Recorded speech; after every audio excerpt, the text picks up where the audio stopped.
Greetings, friends, and welcome to How to Wrestling, the first wrestling podcast detailing how to wrestling, how to get into wrestling, how to understand wrestling, and goodness knows, maybe even how to enjoy wrestling. However, once again, I'm the advocate for people understanding more about wrestling and hopefully not judging it on first impressions entirely. Kevin, joined as I am always in this look at wrestling, and this episode looking specifically at the Beast Brock Lesnar, I'm joined by the beauty Joe Graham, eh? Glory, glory, Joe Graham. I just thought, I just realised, Paul Heyman to join me. Beauty and the Beast, I don't want you to marry Brock Lesnar, because I don't think you need to put up with that. I don't want to marry Brock Lesnar.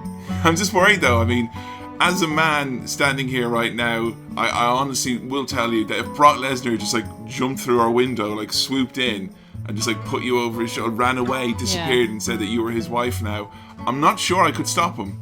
Yeah? Yeah, he's a scary dude. I've got some mace in the cupboard, so we're probably okay. I'll kick him in the balls. I mean, it's a kind of flip up, I'm not sure, but... Yeah, that should give you an indication of the caliber of gentleman we're talking about today. We're talking about wrestling's final boss, more beast than man, formerly the next big thing and now currently the biggest thing in wrestling, Brock Lesnar. Brock Lesnar is an absolutely fascinating individual, and someone who at the end of last episode I said was only my bloody favourite wrestler at the moment. Yeah, strong words. Strong words, tied with Sasha Banks maybe. I bet you say that about all the wrestlers. I don't say that about all the wrestlers, but I mean, we can definitely agree before we get into anything that Brock Lesnar is a special, unique flower. Yeah. I mean, would you say so? I would never call him a flower. Well, no, I mean, I'm talking about the kind of flower that, A meat flower. A meat flower that's just one full made of ham. that has veins. Looks like it's going to kill you. And it has a weird face on it that, screams in a really high-pitched voice. Yeah. But he is definitely unique, you would say, yes? Yes, although... A couple of people have pointed out he's kind of an interesting play on a few tropes. No, definitely. Lesnar is, in many ways, a very old-school character in that he's just a big, scary man. He's like a boss at the end of a video game. Definitely, and I think in wrestling, it's so rare to see a legitimate, just a big, scary man that everyone is scared of and is massively intimidating and is presented that way consistently. Yeah. It used to happen a lot back in the old days when, you didn't have much TV, or it's quite easy to, the internet, it's quite easy to protect the mystique of a lot of bad guys. But I can tell you right now that Brock Lesnar definitely does give me the willies. Does Brock Lesnar have Twitter? No, he doesn't. I think he has, again, like Dean Ambrose, there was a Twitter set up for him. Yeah. And as far as I know, he's never tweeted from it. As far as I know, it just included links to Paul Heyman's website at one point, to Heyman Hustle. So, Brock Lesnar is someone who's definitely divides the fans in many respects. And I think when we look into the tweets later, we'll definitely see a strong range of opinions on the man. It's not all smiles and hugs and handshakes with Brock Lesnar. Some people have legitimate issues with him, I was say. shocked to hear some of the things that people had to say about him that I didn't know. Yeah. What interesting about Joe is that Joe started watching wrestling around Summerslam 2014, which was a match that was heavily featured and built around Brock Lesnar appearing there. So I thought it might be interesting at the start just to get what your very first impressions upon seeing Brock Lesnar in the action in WWE. He seemed unrealistically scary when I first saw him. I do remember he, out of all the people on that show, I know Seth and Dean were the first kind of characters you had gotten interested, but Yeah. I think Brock was definitely someone who was making you react. Well, the first time I saw him, I kind of thought of him as the same as, Randy Orton, all those other sorts that, have hardly any body or head hair and just Yeah. wear tight black pants. And have knee awesome pads. tattoos. Yeah. Awesome tattoos. Wow. Cool. Oh, such tattoos. Oh, But anything changed about your opinion of him then? So I saw him then in a match after that, and he was represented by Paul Heyman, and it was just very confusing. You remember you being confused by why Paul Heyman would always be out there? He'd be on the mic for 20 minutes, and I'm sorry, I love Paul Heyman now. I absolutely adore him. He's one of my favourite guys. Yeah. But when I watched that match, and there was Paul Heyman talking for about 10-15 minutes while Brock Lesnar was in the background getting himself all pumped Doing up, his little dance. all little red. Yeah. It was just really weird. It's interesting because Paul Heyman, for those who don't know, he acts as the representative for Brock Lesnar, as someone whose career is definitely tied with Brock's. We'll talk about him more in this episode, but he would generally come out and he speaks for a length of time on behalf of Brock Lesnar, hyping up either his match or just Brock himself or what he's going to do to his opponents. I imagine as a new fan, sitting on one must have been shocking to you to say, why has this guy got a spokesperson and 20 minutes to talk about how great he is? Yeah, I didn't quite understand why and how that kind of whole thing worked at the time. Whereas now, I think it's one of the coolest gimmicks currently on the show. I think anytime Brock Lesnar is on TV, you've always been really engaged with it. What was the turning point then? Or was there like a moment when you started kind of really getting into the Lesnar character? I'm trying to think. I think it was when you told me that he genuinely lived up a mountain in the middle of nowhere, and the only contact he had to the outside world was a phone 2 miles away down a hill in like a pub or something. Yeah. Through which he could contact Paul Heyman. I think actually it is. He used to live in what's it called? He used to live up in kind of like Alaska, Montana way, Right. so up North America, which is pretty much Arctic wilderness in many respects. And then he moved further off to Saskatchewan in Canada, which is like Canadian northern wilderness. And yeah, the thing, the phone it's not in a pub, it's actually at the boundaries of his grounds, I think, because he owns just like miles and acres of land. Yeah. So if you want to contact Brock, you've got to arrange for him to take the trip down to the phone so he can talk. So I think, there's a real life mystique with Brock who looks like just an impossible, like something you'd see out of a comic book. And then you obviously, he has a very real background in terms of sports and UFC outside of wrestling. And then you hear these stories of him living completely isolated like this, and he doesn't do media interviews.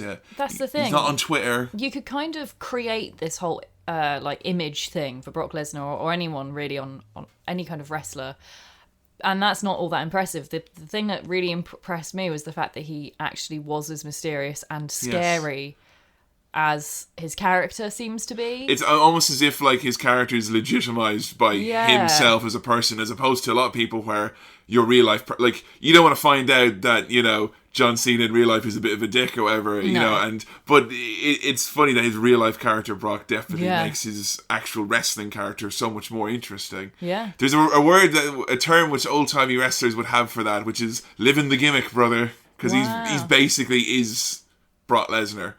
Like how Ric Flair, someone would say, would be someone who lived the gimmick. Okay. Because his character was a flamboyant playboy who had loads of money. Yeah. And in the 80s, Flair had loads of money and he spent it like the character would.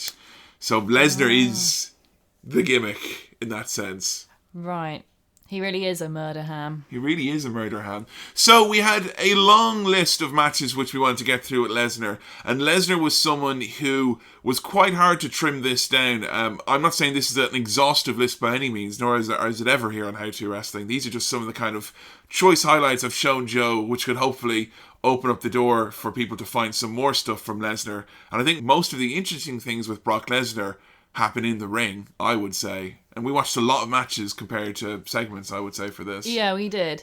It's easier to watch Lesnar matches, I think, than it has been for some of the other wrestlers we've covered. Yeah, definitely after Hogan. Because I think you really struggled to watch some of those Hogan matches. Yeah, I did. So it was a laptop open, browsing Facebook, because God's sake. Yeah, that was hard. But Lesnar, I was genuinely excited. Yeah. It was actually I had to stop myself showing you stuff so soon because I wanted to watch it close to recording. Yeah. So I had to hold back on it. Straight away, I remember Brock Lesnar, me growing up, was someone who I watched debut. And I've just been fascinated by him the whole time since. And his debut was an incredibly impactful one, which we actually ended up having to watch on YouTube because it was just on a random episode of Raw. And this happened in 2002 when Brock Lesnar made his debut in the middle of a hardcore match with a bunch of other guys. And Lesnar comes in and just immediately you can tell that he is a different caliber of human being. Or is he even a human being? Is he even What is this? We just don't know. When you see Lesnar and here, and he's probably 21, 22 maybe. That's so young. And he is, without question, one of the largest men. He's in a ring with some big wrestlers and he dwarfs Makes them. them look so small. And he does look like a baby with the body of a Greek god here. And he creeped me out when I first saw him as a kid. What did you think of his debut? Oh, I thought it was great. He just comes in, suplexes everyone. It's a recurring theme with Lesnar, folks. And then he just proceeds to like destroy this one guy with like the blonde hair. Oh, Spike Dudley, little Spike, 150 pounds. Originally you were like, oh, just wait till you see him like come out, and I was like, oh, is that Brock Lesnar, the guy with the blonde hair? Shocking reveal. Before he drank Paul Heyman's antidote to become a giant monster, like before he sold his soul. Yeah, poor Spike. Lesnar does a move which is known as it's called a powerbomb, where he like lifts someone up on his shoulders and slams him into the mat. Oh, I thought that was a suplex. Well, that's when you kind of throw... It's hard to say in an audio podcast. My arms are going everywhere at the moment. But it's when he did it and he picked him up 3 times. Like, we wouldn't let go of him. And each time, there was such a huge noise. And the guy's body just went flop, bang. Like, it genuinely looked really painful. And you've got the 2 commentators who kind of are just so shocked. They're like, this is... I remember Jim Ross, he said it, and it gave me hairs in the back of my arms when I was a little kid. Just seeing Lesnar powerbomb poor Spike so hard. And Jim Ross, like, with his voice quivering, going, this is scary strength. Like, this man is dangerous. Get him away.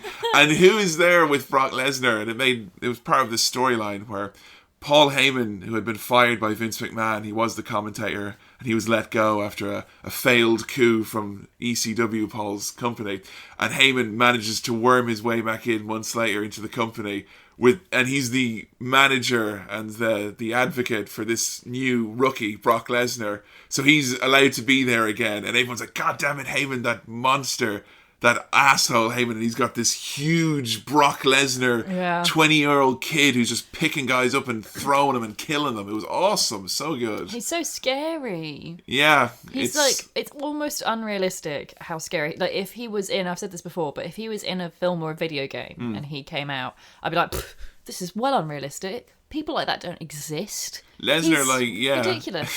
he is like something you would see in a video game, and just in terms of when you look at depictions in like high, like, you know, AAA titles and stuff like that, like big hulking space marine dudes. Yeah. And they kind of, that's ridiculous. That's what Lesnar is. That's what he is. He is. You can blame Lesnar for your unrealistic beauty standards, fellas. Lesnar is what the protagonists from Gears of War look to and cry in if he was bred with a ham. If he was bred with a ham. But what's great about this is that usually when a big monster comes into WWE and they kill a load of guys, and then one of 2 things happen. Either one, it gets boring, and they get bored of them, and they run out of steam. Or number 2, they open their mouth, and they say something like, hey guys, I'm gonna beat you. I'm a superstar. I'm a killer. So many times Vince McMahon has like handpicked these monsters to come in, and then when the microphone goes in their hand, it's just crap.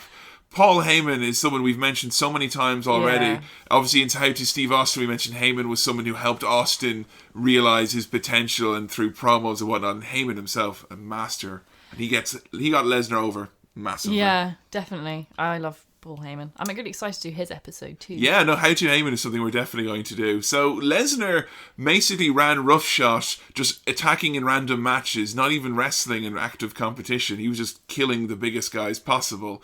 And then he was finally signed for his first one-on-one match, which is the first Lesnar match we watched, which takes place at Backlash 2002, which was Brock Lesnar taking on young Jeff Hardy. I found this one interesting, partly because Jeff Hardy's one of those names you hear all the time. Oh, really? You've heard that on fan. the Twitter and stuff, and just on Twitter generally. He's one of the guys that gets mentioned like constantly. Big name, Jeff Hardy. But definitely. I never knew who he was, and I was really surprised at what he looked like. Oh, what was your kind of mental headcanon for Jeff Hardy? Jeff Hardy in my mind looked like Shawn Michaels. That's funny. He was often compared to a young Shawn Michaels. Really? Yeah. That's exactly like when I saw Shawn Michaels, I was like, oh, that must be Jeff Hardy. Some people at home will probably realise, yes, he was actually mirrored the career of Shawn Michaels a little too closely at points. More on that in later episodes. Oh.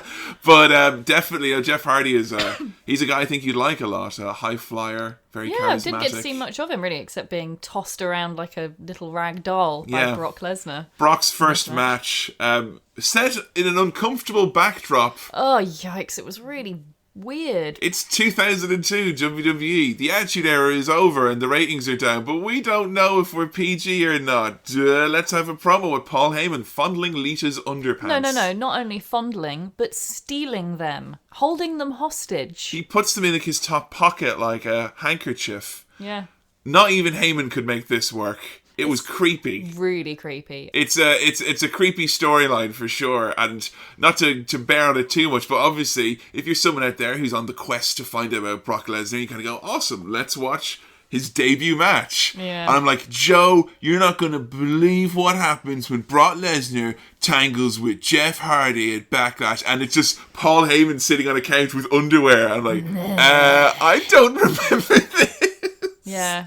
What a tangled web we weave. I had no idea Paul Heyman had ever been such a heel. Oh, Heyman was a monster creepo. I think that's kind of as well where a lot of Lesnar's heat came from originally, was that not just that Lesnar was this big scary dude who was killing people, is that he was this big scary dude that was clearly in the pocket of his greasy agent, Paul Heyman, who they will remind you of the fact that he is a scumbag by having him come out with a briefcase full of Lita's underpants going, ah! Ugh, it's so gross. Jim Ross does not like Paul Heyman at all. What a sick human being. No, I can't do it. You do the voice. He's a sick human being. A hemorrhoid on the anus of laugh. Paul Heyman. There's one thing he said about Paul Heyman once. He was so poetic, was Jim Ross, about describing Heyman at this point. And he said, Paul Heyman is like a no-good son of a bitch whose black heart is in the shape of $1. Wow. Is there a Twitter dedicated just to Jim Rossisms? Just Jim Ross being incensed. Yeah, by things like, they may as well have pissed on The Rock. You know what?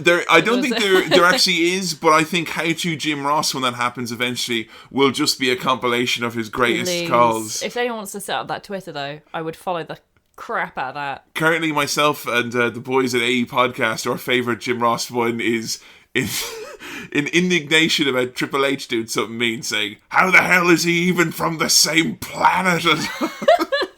No, my favourite one will always be the one where they say that he may as well have just pissed on whoever it was. I can't remember which episode it was in. Yeah, you might as well urinate on The Rock from How To Steve Austin, yeah. They did this big promo video thing at one point, and the music in it is like something from a student horror movie. Yeah, it's not only have you got Heyman fondling the undies, it's all like... Really shit royalty-free student horror movie. Like Lesnar made it himself on Final Cut. Like I got a really fantastic crap movie called Maniacal. Oh God, Maniacal from Poundland. Shades of that. And it's just like the music in that. Lesnar coming out here, obviously a good deal younger, but still an impressive physical specimen. A stud, to further quote Jim Ross, is how I would describe. What did you think of Lesnar coming out? Did he still impress you in terms of being a big, scary, unrealistic human? He looks like Stretch Armstrong, only with less hair. Yeah, he's a taut Stretch Armstrong. He's got weird kind of like, I don't know, he just doesn't have any blemish to his skin or anything, like no... Yeah.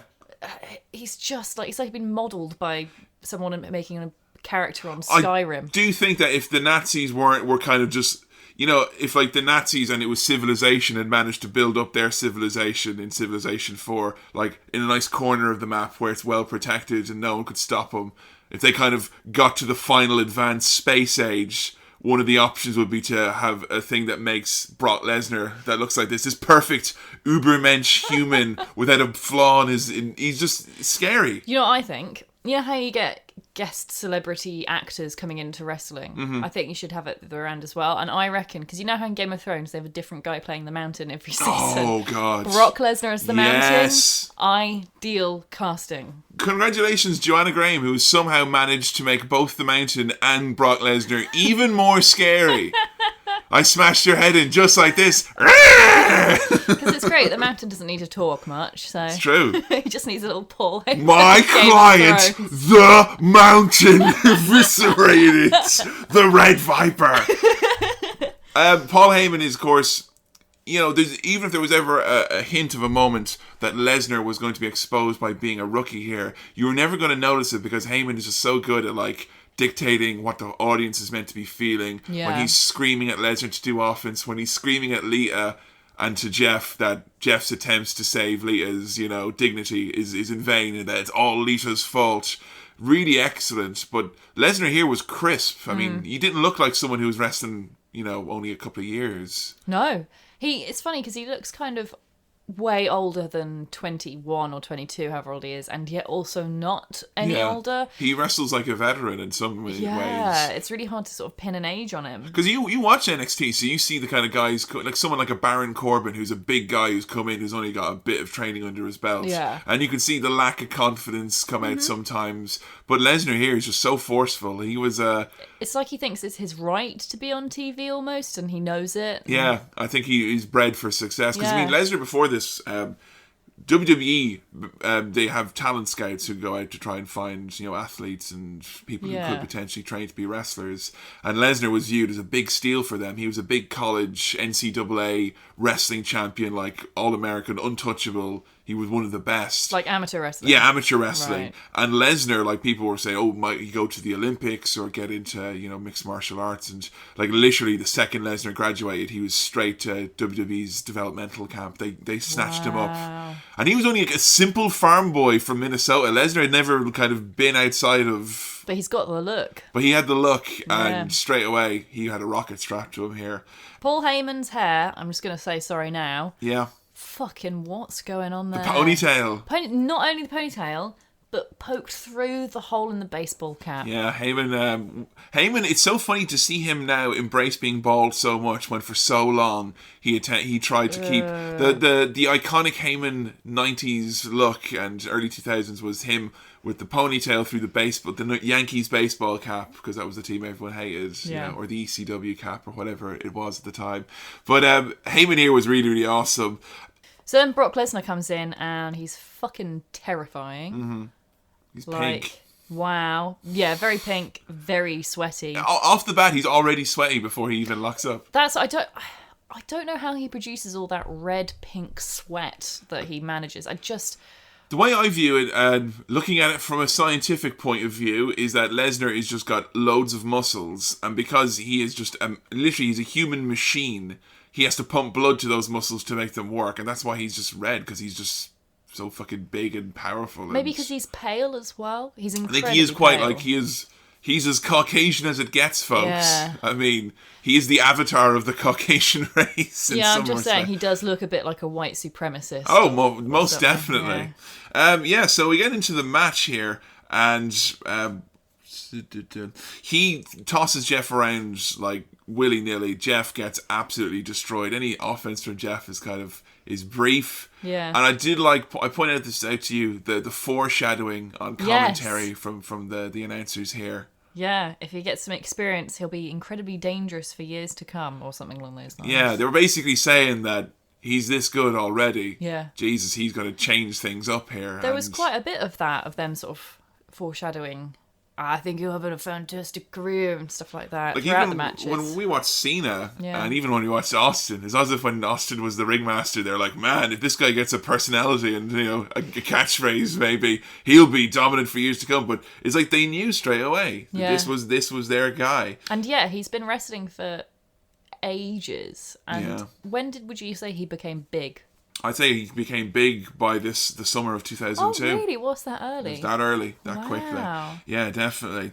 Brock kind of slams Jeff around, and towards the end of this match, he just gets these multiple power bombs. There's one at the end where he does it 3 times, and he picks up Jeff, and he just spins around in a big circle and just fucking drills him into the mat. Right near the end, you can actually see, like, Brock Lesnar picks Jeff Hardy up over his shoulder, and you can see Jeff saying something to him. His mouth's moving and saying something. Spot or something. Well, I was wondering if he's maybe saying something along the lines of, like, please don't kill me. Or might be more likely to say, please stop killing me. Yeah. But yes, and in the most gruesome of ways, Heyman screams at Lesnar, don't pin him, hurt him. And then Lesnar just starts hitting him with move after move until the referee looks at a crumpled Jeff Hardy and just says, stop it. And this hadn't happened in years, where the referee awards the decision of a match because he feels the other wrestler can't continue.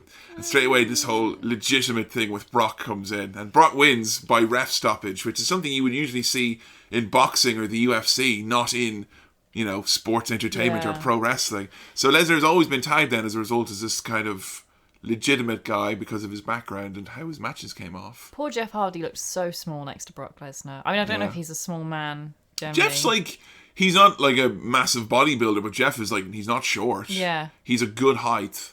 is Jeff, and he looked tiny in comparison so to Brock. small. What did you think of Lesnar's first match in terms of the impact that he made and how you thought he came off? It's amazing to be able to look back at a wrestler like Brock Lesnar and see how consistent his brand has been. Yeah. Like, God, he's forever been this scary fucking monster. There was never a point where he was kind of like, I like this kid and he's got some, attitude. It's like, no, he is scary. Fear him. The only thing I can think of that possibly detracts from that is his promos. His promo, that was something I thought we might bring up. Obviously, we're talking about the pairing with Heyman here, which takes us through, obviously, this match and most of 2002, this pairing of the two of them, with Lesnar doing the bulk with Heyman doing the bulk of Lesnar's talking for him. Lesnar would say one or two words, but Lesnar has got a high-pitched voice like this. And when Lesnar's in a ring with a microphone and he's like, I want to fight Goldberg, he's just... The cadence doesn't work. When Lesnar is sat down and there's a camera on him and he's like, John Cena is pissing, shitting himself. That's great. That's awesome. But he's not an intimidating man on the microphone normally. And he actually gets nervous, incredibly nervous about doing it. And we'll talk more about Lesnar, on the mic later on as it comes up more prevalent. But it is interesting that someone could not speak and still be scary. Yeah. No way. So next match we watched as Lesnar smashed his way through.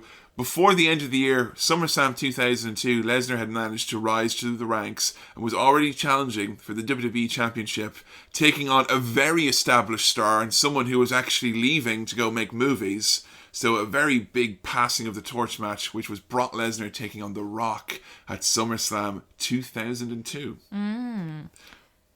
The most important thing about this match being that Michael Cole has a goatee. Yes, the announcer who was hyping us up for this one, Michael Cole, 2002, called and asked you to please not have that goatee and send it to no time period at all because it is awful in all circumstances. The thing that was quite funny about this as well that we laughed at big was they have the little matchup card. Oh, yeah. With the little animations. And Brock's one is he's all flexing, but he's got a little Paul Heyman beside him because he's got an ally, an assist. Yeah. And Heyman's one is him going, ha ha ha ha, and laughing back and forth. Slides out from behind him like some creep. He's doing the Mr. Burns excellent thing with his fingers. It's brilliant. And there's a big hype-up video which you then see, which is... They were focusing on the training and what these two guys had to do, and Lesnar's got obviously his quite a unique training thing. You're obviously probably more aware than I am because you read that article about the fitness routines of all of them. Oh yeah, no, he does pretty fucking intense weightlifting and training and stuff, cardio and I know he puts sandbags over his shoulder and runs up and down football stadiums. Yeah, it comes from when he worked on the farm before because he didn't have any gym equipment obviously growing up, so he just would practice with hay bales and equipment and stuff. Bench pressing a cow, that's pretty much. Then take a bite out of it for sustenance and drink its blood. In his little promo thing, he takes a nice little bath though. So the ice bath, yeah. Yeah, it looks really nice though, even though it's full of ice. Running gag from the Outshare podcast, I still maintain, I believe, me and Adam had a big disagreement on this, that an ice bath after a lot of intense working out would be a very refreshing thing. We've had this conversation before when we were watching the Broken Skull Challenge. Yeah, that's what it came from. Yeah, and now I think within the Broken Skull Challenge, I would think it was refreshing. Yeah. Because you're on a fucking ranch. Oh, and there's dirt as well there. Dirty, you're dusty, it's fucking hot. But generally working out, I don't think I would want an ice bath. That's interesting. I was hoping you would agree with me, but obviously this just goes to prove, if you are listening, Adam, that I will start up another podcast with someone who will prove this point to me. Look, and I'll do another and another and another. Next time we do some DDP yoga, yeah, I'll just lob ice at you afterwards. Yeah, we'll do an ice bucket challenge afterwards. Yeah. Easy peasy. That's still relevant, right? So a big, huge match in terms of...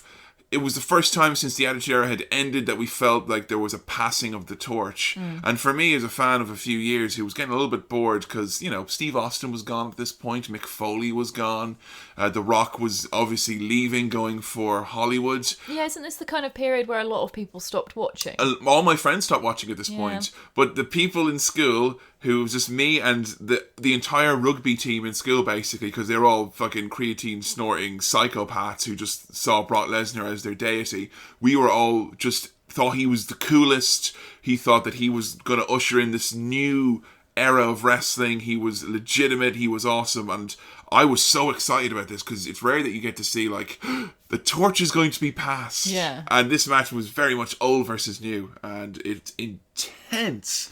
You noticed that there was loads of photographers around the ring. Yeah, because that's not something you really see in matches now, as far as I've noticed. Vince has actually banned there being photographers in the ringside area. Well, is it because I imagine it must be really annoying if you're a wrestler and there's photographers with expensive fucking camera equipment being all obnoxious up in your face, where your feet are going to be, and you have to have space to do moves. You know, you earlier were saying how much you love Shawn Michaels in the previous episode. Yeah, he actually that's something that he's dealt with in the past. Oh, really? So I think you've got a kindred spirit there in the Heartbreak Kid, Shawn Michaels. I like Shawn Michaels. Yeah, I hear he's problematic though. So. He is, but he's someone who's bumped into a lot of photographers in his time. Wow. They got rid of them because they thought it was distracting. I liked it because I think it gives it a big fight feel. Like if it was Mike Tyson boxing or Floyd Mayweather or, you know, a big UFC showdown, you would see ringside photographers, and it kind of makes it feel like there's a buzz. The media wants to get photos up close of this fight. I think they're too close though. If they had some kind of like bar or something that just kept them about a foot back, that would be kind of ideal. Because as it is, I worry about them getting trampled on. Yeah. Constantly distracted by, like, what if they get hurt? That's true, no? What if they're really expensive? Lenses cost more than the cameras themselves. If they got accidentally kicked... Yeah, that's true. That photographer's out of a job. I wouldn't like to see how an XLR would do against the might of Brock Lesnar's foot. Yeah, you saw how he dealt with that car. Yeah, that's true. An incredibly impactful match which starts with Rock sprinting to the ring to start, and it was high octane. And what was great was that even though Lesnar was meant to be the bad guy and The Rock was very much meant to be the good guy, because there was a passing of a torch and the kind of crowd that it was, the crowd immediately turned on The Rock and started cheering for Lesnar. And The Rock just straight away, he's like, The Rock is such a pro, he's cool with it, and he understands how important it is for Lesnar to come off well here. The Rock acts like a bad guy for this match, to the benefit of Lesnar, which is really great. And Rock beats the shit out of Brock, and Brock beats the shit out of The Rock, and Heyman interferes every 5 seconds. It's a really enjoyable contest. Yeah. Really athletic stuff. At one point, Rock gets Brock in a sharpshooter? Yes, submission maneuver. And I was wondering aloud if a wrestler's ever been put in that position and just started doing push-ups. Yeah, I thought that was quite funny, if like, because Lesnar starts like stretching up. It was the same move that Austin was put in, where he left all that blood against Bret Hart. If they just started doing push-ups, I think that would just be really funny. You know what? I think the one reason why that's never happened, even though it seems like an obvious and quite a funny spot, is that the 3 people who have done that maneuver as a finishing move are Bret Hart, The Rock, and also Sting, who are 3 very, very well protected, high up legends. So I don't think anyone would be able to... There's always a thing in wrestling where you can't make your opponent look really ridiculous or his move look ineffective. Yeah. So I think because it's top end with top end guys, not allowed. Someone should do it. Someone should do it. Someone in funny. Chikara should probably do it. And Joe will give you the blessing to do that maneuver. Rock, he works like such a bad guy, ends up hitting the low blow on Brock Lesnar, which is just wrestling terms for kicked him in the willy. Yeah, low blow sounds so much cooler than struck in the peen. For ages, I thought low blow was like I don't know, like kicking him below the shin or something. I was trying to, no, it's just kicked him in the bollocks. The one bit of inexperience that came from Lesnar in this, I thought, was when he was selling his injured willy. And he was just kind of like really just... cradling it like a gentle newborn lamb. I have heard previously there was the rumour, a former female wrestler and valet, Cherry Runnels, had once mentioned that Brock Lesnar had, quote, an incredibly red penis. Yeah, actually someone sent that in. Really? Yeah, I've got the quote up here. Like a dog's penis. I'll read it out. It's from Terry Runnels. She said... Brock opened the towel and exposed himself, and boy, was that a little red penis. I have never seen something so red. So yeah, Brock really sells his penis quite hard in this one. The Rock ends up, you know, it just gets quite crazy. The Rock like sends Heyman through the Spanish announce table as well at one point. Are you starting to see a trend with the announce tables yet, Joe?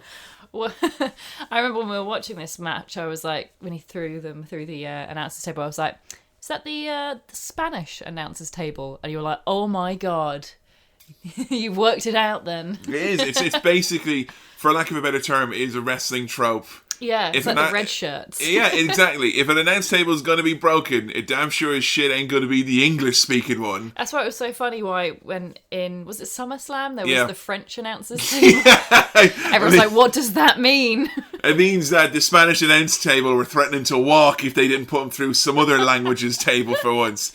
French announcers out there going, oh god, a lot of people thought that maybe there's not enough French fans to warrant having a French announce table. I reckon the French announcers table's just for explosions, setting them on fire. Yeah, the Spanish announce table, it's got a short lifespan usually, particularly in older wrestling matches. I've always wondered, do they build them slightly weaker? Yes, they gut them out. They're hollow, more or less. So that's kind of what happens there. Lesnar and Rock start battling back in the ring. We start going into the closing sequence of this match where The Rock hits his finishing move. Brock kicks out, and then Brock hits Rock's finishing move, which is the rock bottom. That's so confusing. It is. Brock hits the rock bottom, to which the announcer Taz goes, Brock bottom? Brock bottom? Some kind of Brock bottom here. Yeah, Lesnar ends up winning later on in the match, hitting... he hits the F5, which is his finishing move. Quite a scary one. Yeah. Called F5 after a hurricane, obviously, because he flips you around. Right. The Rock kind of just... It's this amazing sequence of him trying to escape and get out of it, but Lesnar just overpowers him. Hits that F5, wins the championship belt... And this is like, at the time, it was the youngest WWE champion of all time. And at the time as well, it was the shortest amount of time from a debut to winning the world championship. Wow. And Lesnar does that little scream, the war scream when he wins. It's really scary. How would you describe it, Joe? It's just like his soul is falling out of his body. A way to describe it, because we paused it to get a picture because it was funny, and then I pause play just to make it kind of go forward, and it looked like kind of a penis becoming more erect and just kind of getting more veiny and filling up more space. I'll include screenshots of it in my episode notes. It's just so creepy. The other thing he kind of reminded me of was a chest burster, just kind of going, yeah, you know, kind of his little teeth and like his scary little beady Imagine eyes. a chest burster with Brock Lesnar's face on it. Oh, duh. Yeah. What did you think of Rock versus Brock? Oh, it was really good. Incredible match. Yeah, I loved all the attacking of Paul Heyman, which was surprising. Yeah, Don't see Heyman him got get, involved. Yeah, injured and thrown into tables much these days. Yeah, it's true. Heyman's slightly more protected now. But yeah, Lesnar wins the championship, and begins a rather lengthy title reign. So Lesnar had a long and productive reign as WWE champion. Quite shortly after this, by the time we got to the winter, the inevitable thing had happened where the fans were... You could tell here, the fans just loved Lesnar. Yeah. They loved his style. They loved like the kind of...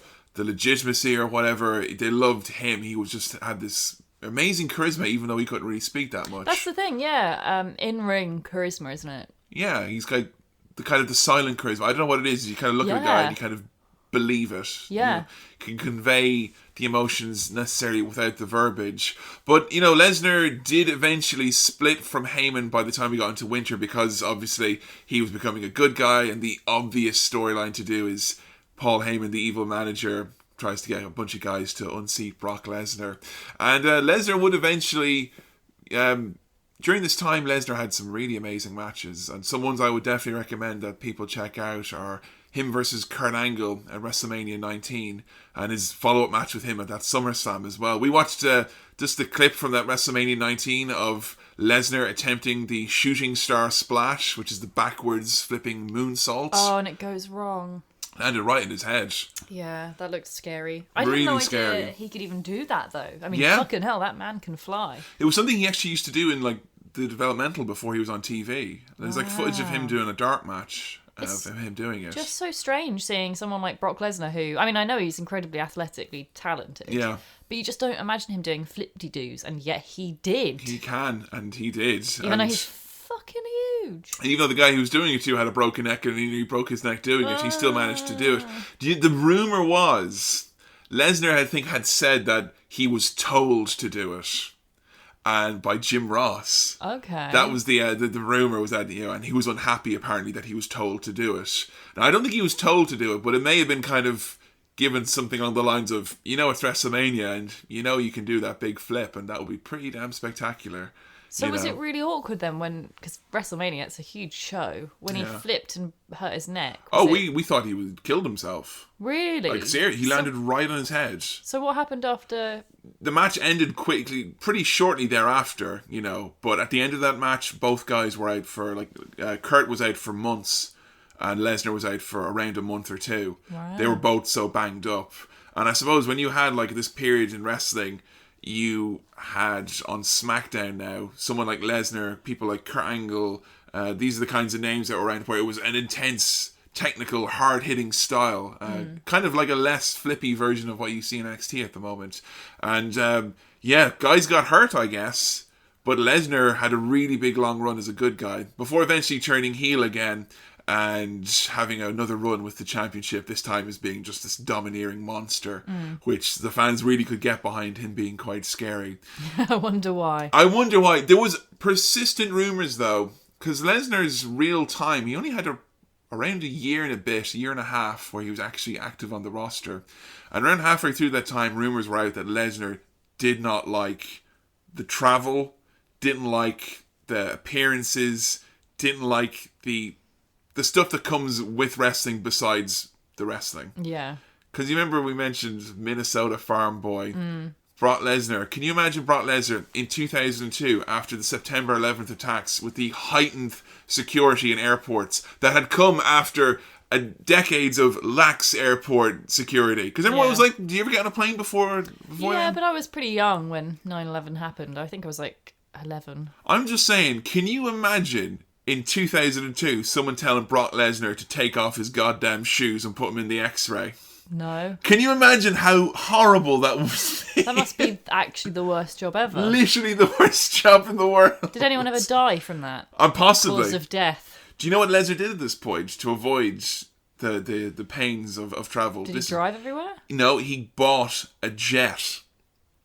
He bought a jet. God. Lesnar had his own private jet. Do you know who else has a private jet in WWE? Vince McMahon. That's it. Really? Yes. The cost of a jet is ridiculous, apparently. How come he can afford a jet? They signed him to big money, and he was the champion as well during and he sold a lot of merchandise, and he was the main event on most of the show, so he was getting the big bonuses. He was the top guy, on one of the brands for, a good chunk of time. So, and his view as well was that it was like an investment into his longevity, so he would have this jet, and that would mean that he would be able to work for longer. I don't think jets are that expensive, are they? I don't know. I think as far as I know, it's... I had a family friend who they sold their jet to buy a piano. So I just have this nice vision of us down the pub now, kind of going, the real thing, what kills you with getting the jet, though, is the jet fuel. I bet that's it. The jet parking these days. Yeah, can you fucking the insurance, hanger insurance? Fucking hell. The rent for the car parking alone, I think. Those little peanuts that you have to put in. Those don't stock themselves, people. Wake up. Flight attendants. Yeah, Lesnar's got his own flight attendant, obviously. Lesnar was basically towards the end of his time in WWE, where it was apparent that he didn't want to re-sign with them. He had had enough. And by the time it comes to WrestleMania 20, which at the time, obviously 20 WrestleManias, that's going to be the big one, right? WrestleMania 20 in front of Madison Square Garden, which is WWE's most famous arena to be associated with it, New York City. Brock Lesnar was meant to take on another big heavy-hitting superstar, which is Goldberg, who was one of the big stars from WCW. Whew, this one was... I didn't realise. I didn't put two and two together, of course. This must have been... Because, this match is awkward. Mm-hmm. We'll go into more detail why that's awkward in a second. But like you were saying, this is going to be a big show. Huge show. Considering what happens in this match... That's really massive weird to think about. Yeah. Did you watch this one live? Right. To tell you, this happened. Okay, this match was put together around in January of the year 2004. It was, and it was Goldberg and Lesnar, and this was like the two kind of guys in the different brands who were the two heavy hitters, the two like superheroes. And I can't begin to tell you how me and all the guys in school who love Lesnar and also love Goldberg were so psyched about it because they never got their hands on each other. We stayed up until it was 2 a.m. the show started or whenever it was. This show was 4.5 hours long. 2004, you'd have been, what, 16? 15, I think I was, just at this point. Oh, little 15-year-old. 15-year-old. This match fucking starts. All of us are all up. There's like 20 guys all snuck down. All snuck down because we're in boarding school. All snuck down to watch. What? Don't tell teacher. We're going to watch the greatest match of all goddamn time. Brock Lesnar versus Goldberg. Do you know why it's like at 4 a.m. for a room to slowly empty of people and a bond of friendship between jocks and nerds to be slowly broken up as everyone stands up and realize this isn't cool anymore. Brock Lesnar isn't cool anymore. The dream was over. Oh, it was horrible. That's heartbreaking. In a nutshell, this match, the story is as follows. Brock Lesnar's meant to fight Goldberg. Brock Lesnar's decided he's going to go be in NFL instead the night after. Goldberg has decided that he's got to go and not be a wrestler anymore after this. Yet we have to have a match. And neither man came here ready to compete, let's just say. Neither of them give a single shit. No, absolutely no love in this match whatsoever. Oh, and Steve Austin is the special guest referee. That was the one thing going into this match I thought, you know, this will be pretty fun for Joe anyway, and a lot of people who are maybe following along with us, because you know Steve Austin, the character now, so you know that him being inserted into this match is at least a point of interest. Yeah. Or the only point of interest. I think it was the only saving grace, really, on the whole thing. Oh, Brock Lesnar in the promo for this, doing the hype up, he was not particularly well spoken. His voice doesn't match his body. Give me Goldberg!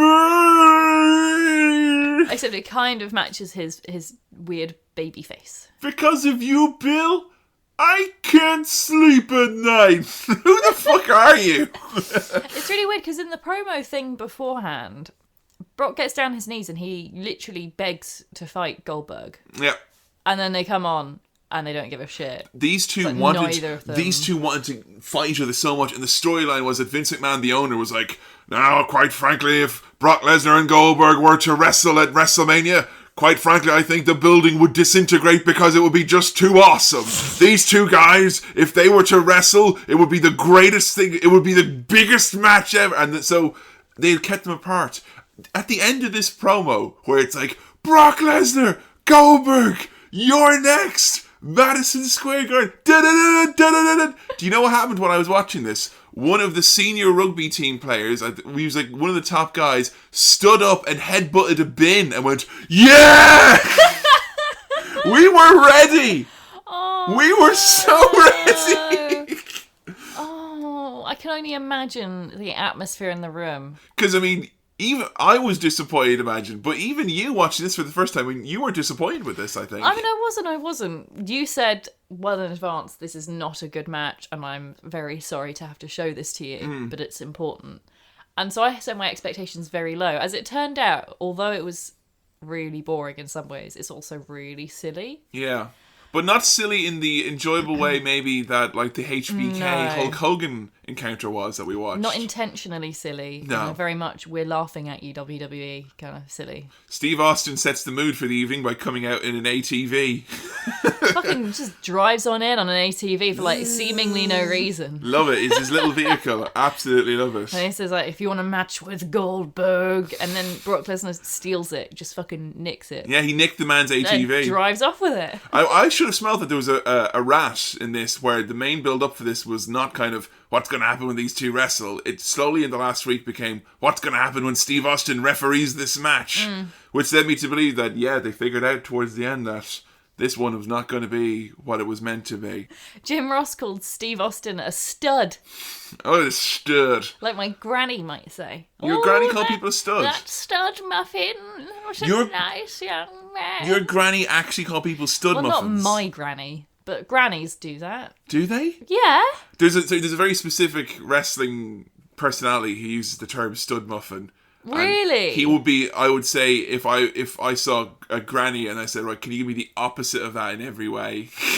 No, I really much associate stud and stud muffin as being said by a little old lady. Oh, what a stud muffin. Oh, man. God, Jim Ross calls people studs all the goddamn time. It's my favourite thing. Look at this stud. It means he's a young, impressive wrestler who I don't really care about. Right. But he's young, he's mean, he's a stud. Goldberg coming out, he's got his special entrance, obviously, which you weren't aware of. It's a special entrance that he just spits everywhere. And someone has to knock politely on his door. Your wake-up call, Mr. Goldberg. Oh, so it's like his entrance every time he comes out of a door and walks. The knock on the door, Goldberg has to walk out with the entourage. It was his special surprise for being Goldberg. All I could think about was just that he was spitting everywhere. It was just really disgusting. He hacks and spits, and obviously, I will say to you at this point, don't judge Bill Goldberg by what you've seen here tonight, because... Well, I wouldn't judge Brock Lesnar on this alone. Yeah, so, exactly. And you know what Lesnar's capable of, obviously, not in this match. Goldberg, a different beast, but I think it would be interesting to do an episode on him. But these two locking up, I mean, they didn't really wrestle, did they? It depends on your definition of wrestling, I guess. They did a lot of grappling. They kind of, if your definition of wrestling is standing around as the crowd chant, "You sold out. You sold out." It says a lot that the Hulk Hogan's match with Andre the Giant looks exciting in comparison with this match. The work rate. Brock Lesnar versus Goldberg.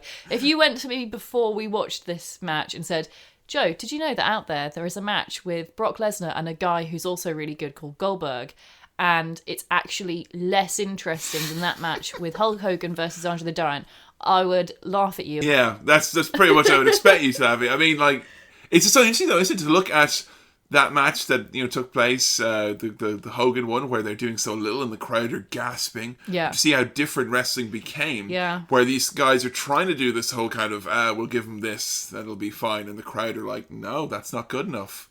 Brock Lesnar, the goatee started to grow before this match, is not good. How little could you care? He's starting to grow a goatee. You were so pissed off with that goatee. It was infuriating. Just that he'd kind of got a couple of days worth. Not enough to be a goatee. The funny thing was, you have Goldberg and Steve Austin, who are both like men with very short, if not bald heads. Yeah. In black Speedos with like black knee pads. You've got Brock Lesnar, kind of same thing. Yeah. They've both got goatees, and now he's got it's like he's rubbing off from them. Oh, it's such a bad goatee though. It's really bad. It's so fucking bad. You kind of see it reflect light, and you're like, is that a goatee or is it like a sheen of sweat on his upper lip? I mean, I'll tell you, if you're someone like, I'm obviously fully bearded. You're very privileged to have a fully beard. And I'm fully bearded, but you know what? There's been a few times this Sick Kid Say point was where I shaved off my beard into a mustache, so obviously I had to grow back.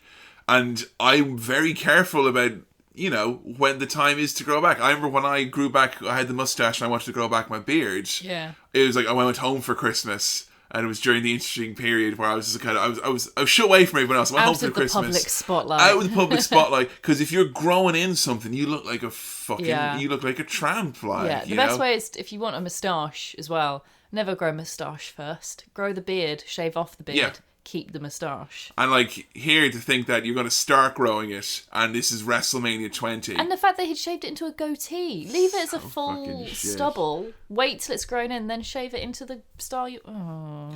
Joe, you made some interesting notes here about how many minutes it had been since they had moved. Yeah, I said it's been many minutes since they've moved. I did basically a running commentary for the notes for this match because it was easy. I was looking over and going, man, Joe's really pissed off this match. He's writing so much. Fucking typing loads. Yeah, so I wrote, it's been many minutes since they've moved. They're just standing there.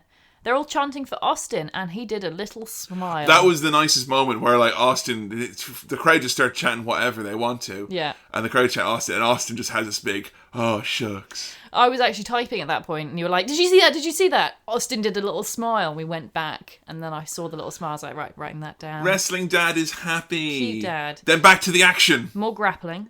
Slow grappling. Jim Ross on commentary tried to cover it by going, these two bulls just grappling. I have to say, those commentators did a fantastic job with nothing there. They tried so hard.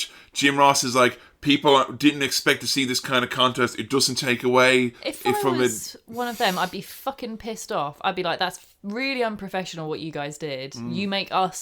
You're giving us a really hard time here as commentators. They do and it's funny because Jerry Lawler is kind of like, there's some people booing for Goldberg. That's because he's from the Raw brand and Brock is from the SmackDown brand. It's like, look at you, clever old wizard. It takes a lot of skill, doesn't it? It does. It's quite hard when people are screaming, "You sold out," and this match sucks and boring. Oh, yeah. I do remember the point I decided I went to bed after this when I was watching this, because I think I was sat there, it was me and like one other guy, and everyone else had left, and we were sat there watching this, and the crowd just going, boring, boring, boring. I'm like, alright, it is. You win. I'm going to bed. Fuck this. Well, I don't understand, right? So they don't give a shit. They're both leaving the next day, right? I can understand why they don't really care. Why does that mean just because they don't care, they're not going to put on a show? A couple of factors into that. One, not only were both of these guys leaving, they were leaving with bad taste in their mouth. Why? Disagreements. Goldberg didn't like how he was booked. Right. Lesnar didn't like how he was being booked. Lesnar hated the travel. He hated the schedule. Lesnar wanted to work less dates. Lesnar thought he should get more money. Goldberg just had a 1-year contract with them and hated the experience. So both of these guys were leaving and not just kind of going, well, guys, it's been nice. It's like, fuck this place. This has been a shit year. I've been mishandled and mistreated. Second factor in that is that Goldberg is not a 20-minute match kind of guy. He's a 30-second match kind of guy. Oh, okay. That was usually his speed, and Goldberg struggled greatly adjusting to having to wrestle like a length of time. Right. And the crowd kind of maybe got to them, I think. Because this looked like they grappled, they locked up, and the crowd was saying boring, and it really just felt like they went, well, I'll show you boring. We've got 15 minutes to kill, I'll show you boring. They didn't chant boring that early on into the match. Like, there was all this standing around at the beginning. Yeah. You could see they didn't care from the moment they stepped into the ring. In fairness, the crowd actually, they gave them the first 2 minutes. They did. They did say, right, show us what you got. Yeah. And then straight away, fuck it, no. They did, and you're right, they didn't even look like when they were walking out like they were excited to be there.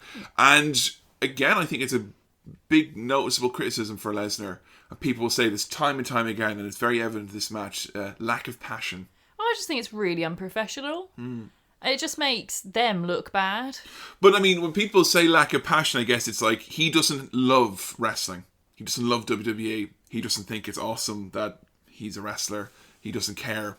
But even if you don't care, don't you care about like your own self-pride, your own personal ability to do things properly? Yeah, I think that was it, really. Because like, but, say I have to go into work one day and I have to do something that I absolutely hate doing, I would still do my best. Like, I wouldn't just be like, right, I'm not doing it at all then. I'm just going to do a shit job. I guess it shows the extent of the... Because he was someone who was pissed off and he was leaving, and then he was put in a kind of a shit situation, which is a match with Goldberg that he probably wasn't able to work around. But I mean, the lack of passion that people say is because he doesn't enjoy it, and because he doesn't have a love for it, that when push comes to shove and if business doesn't go the way he likes it, then he's just going to say, well, fuck it, because I don't care, because I know I'm good and I know I've got value elsewhere. I don't care enough about the medium of wrestling to give you something, because I don't even like it that much. It's not just the medium of wrestling, okay? It shows that he doesn't care about A, the medium of wrestling, B, the fans. Oh, he doesn't give a shit about the fans. C, any of the other employees for the company, and like the commentators, and it just shows such lack of giving a single shit at all about anyone. I honestly think, I don't think the man is not civil in terms of, like, I don't think he's around backstage currently and he hates everyone. But I'm pretty sure that Brock Lesnar, when he comes to wrestling, has his own room. He travels on his own or with whoever his entourage is. He doesn't have any dealings with anyone other than a select few people. And that's the way he likes it, because Brock Lesnar lives in Saskatchewan in Canada and hates people, and I don't think he's antisocial, I guess is the best word to describe him. So bizarre. It's bizarre, yeah. I can't imagine giving so little of a fuck. And I think if you're someone who's genuinely passionate about wrestling, I think I understand why people don't like Lesnar. If you don't love this, then he's why? Kind of like he's just disrespecting kind of so much of it. Yeah. I mean, if there was a football player who was kick-ass at football but didn't really give a shit about football, you know? Or there's like, there was that famous tennis player who like was awesome at tennis but he fucking hated tennis and he always had meltdowns on the court because of it, It's just all those people who like bought tickets to that show. He don't give a fuck about He them, just doesn't care that he's wasted their money. Yeah. He's made all those poor kids like you when you were 15 break the school rules and hearts. And get a pirated copy of the stream, and then hey, you know everything you love about your favourite thing? Yeah, well, I'm just gonna shit all over it. Yeah. Back to the action. More grappling. All right, they just stare. They grapple for like fucking 10 minutes. Yeah. the indignity of it is by the time they actually start to do a move where I think, Lesnar hits a spear or Goldberg hits a spear, they actually start to rally and think, oh, here it comes. And then they each hit each other, they each hit a finisher, and then Lesnar goes for his finisher again, and Goldberg hits his finisher a second time, and that's just it. Yep. And everyone was like, what's Steve Austin got to do in the match? He did nothing other than smile when he heard his name. Yep. That's pretty much the extent of his input there. And at this, to really highlight, I guess, the lack of respect or appreciation for the fans that some will point to, what happened at the end of this match where Lesnar stands in the ring and he's face to face with Austin, and his first idea is to turn to the crowd and flip them the bird. He gives the double middle fingers to the crowd. Yeah. To a real, genuinely well, okay, we get it. You don't It's care. fucking rude. Real rude. When he did that, it was very ice. I was like, right, you shan't be missed then, I guess. Yeah.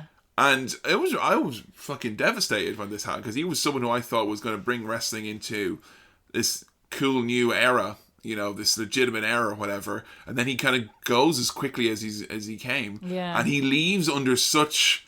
There's a few times in wrestling when someone leaves where you think, well, that guy's never coming back. And the way Lesnar left after this, giving the fingers to the crowd, getting stunned by Austin, I'm like, right, he ain't never coming back. Because you know what came soon after this, after Lesnar left? It was a lawsuit.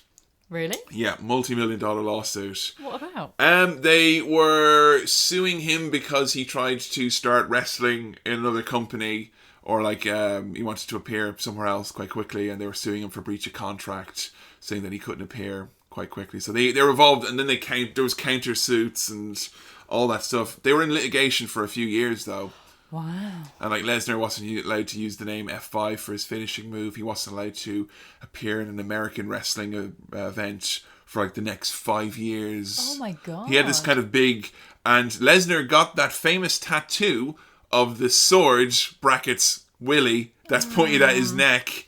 He got that tattoo around this time because he felt like they had put the knife to his throat, and he said that was his reaction to it. Yeah.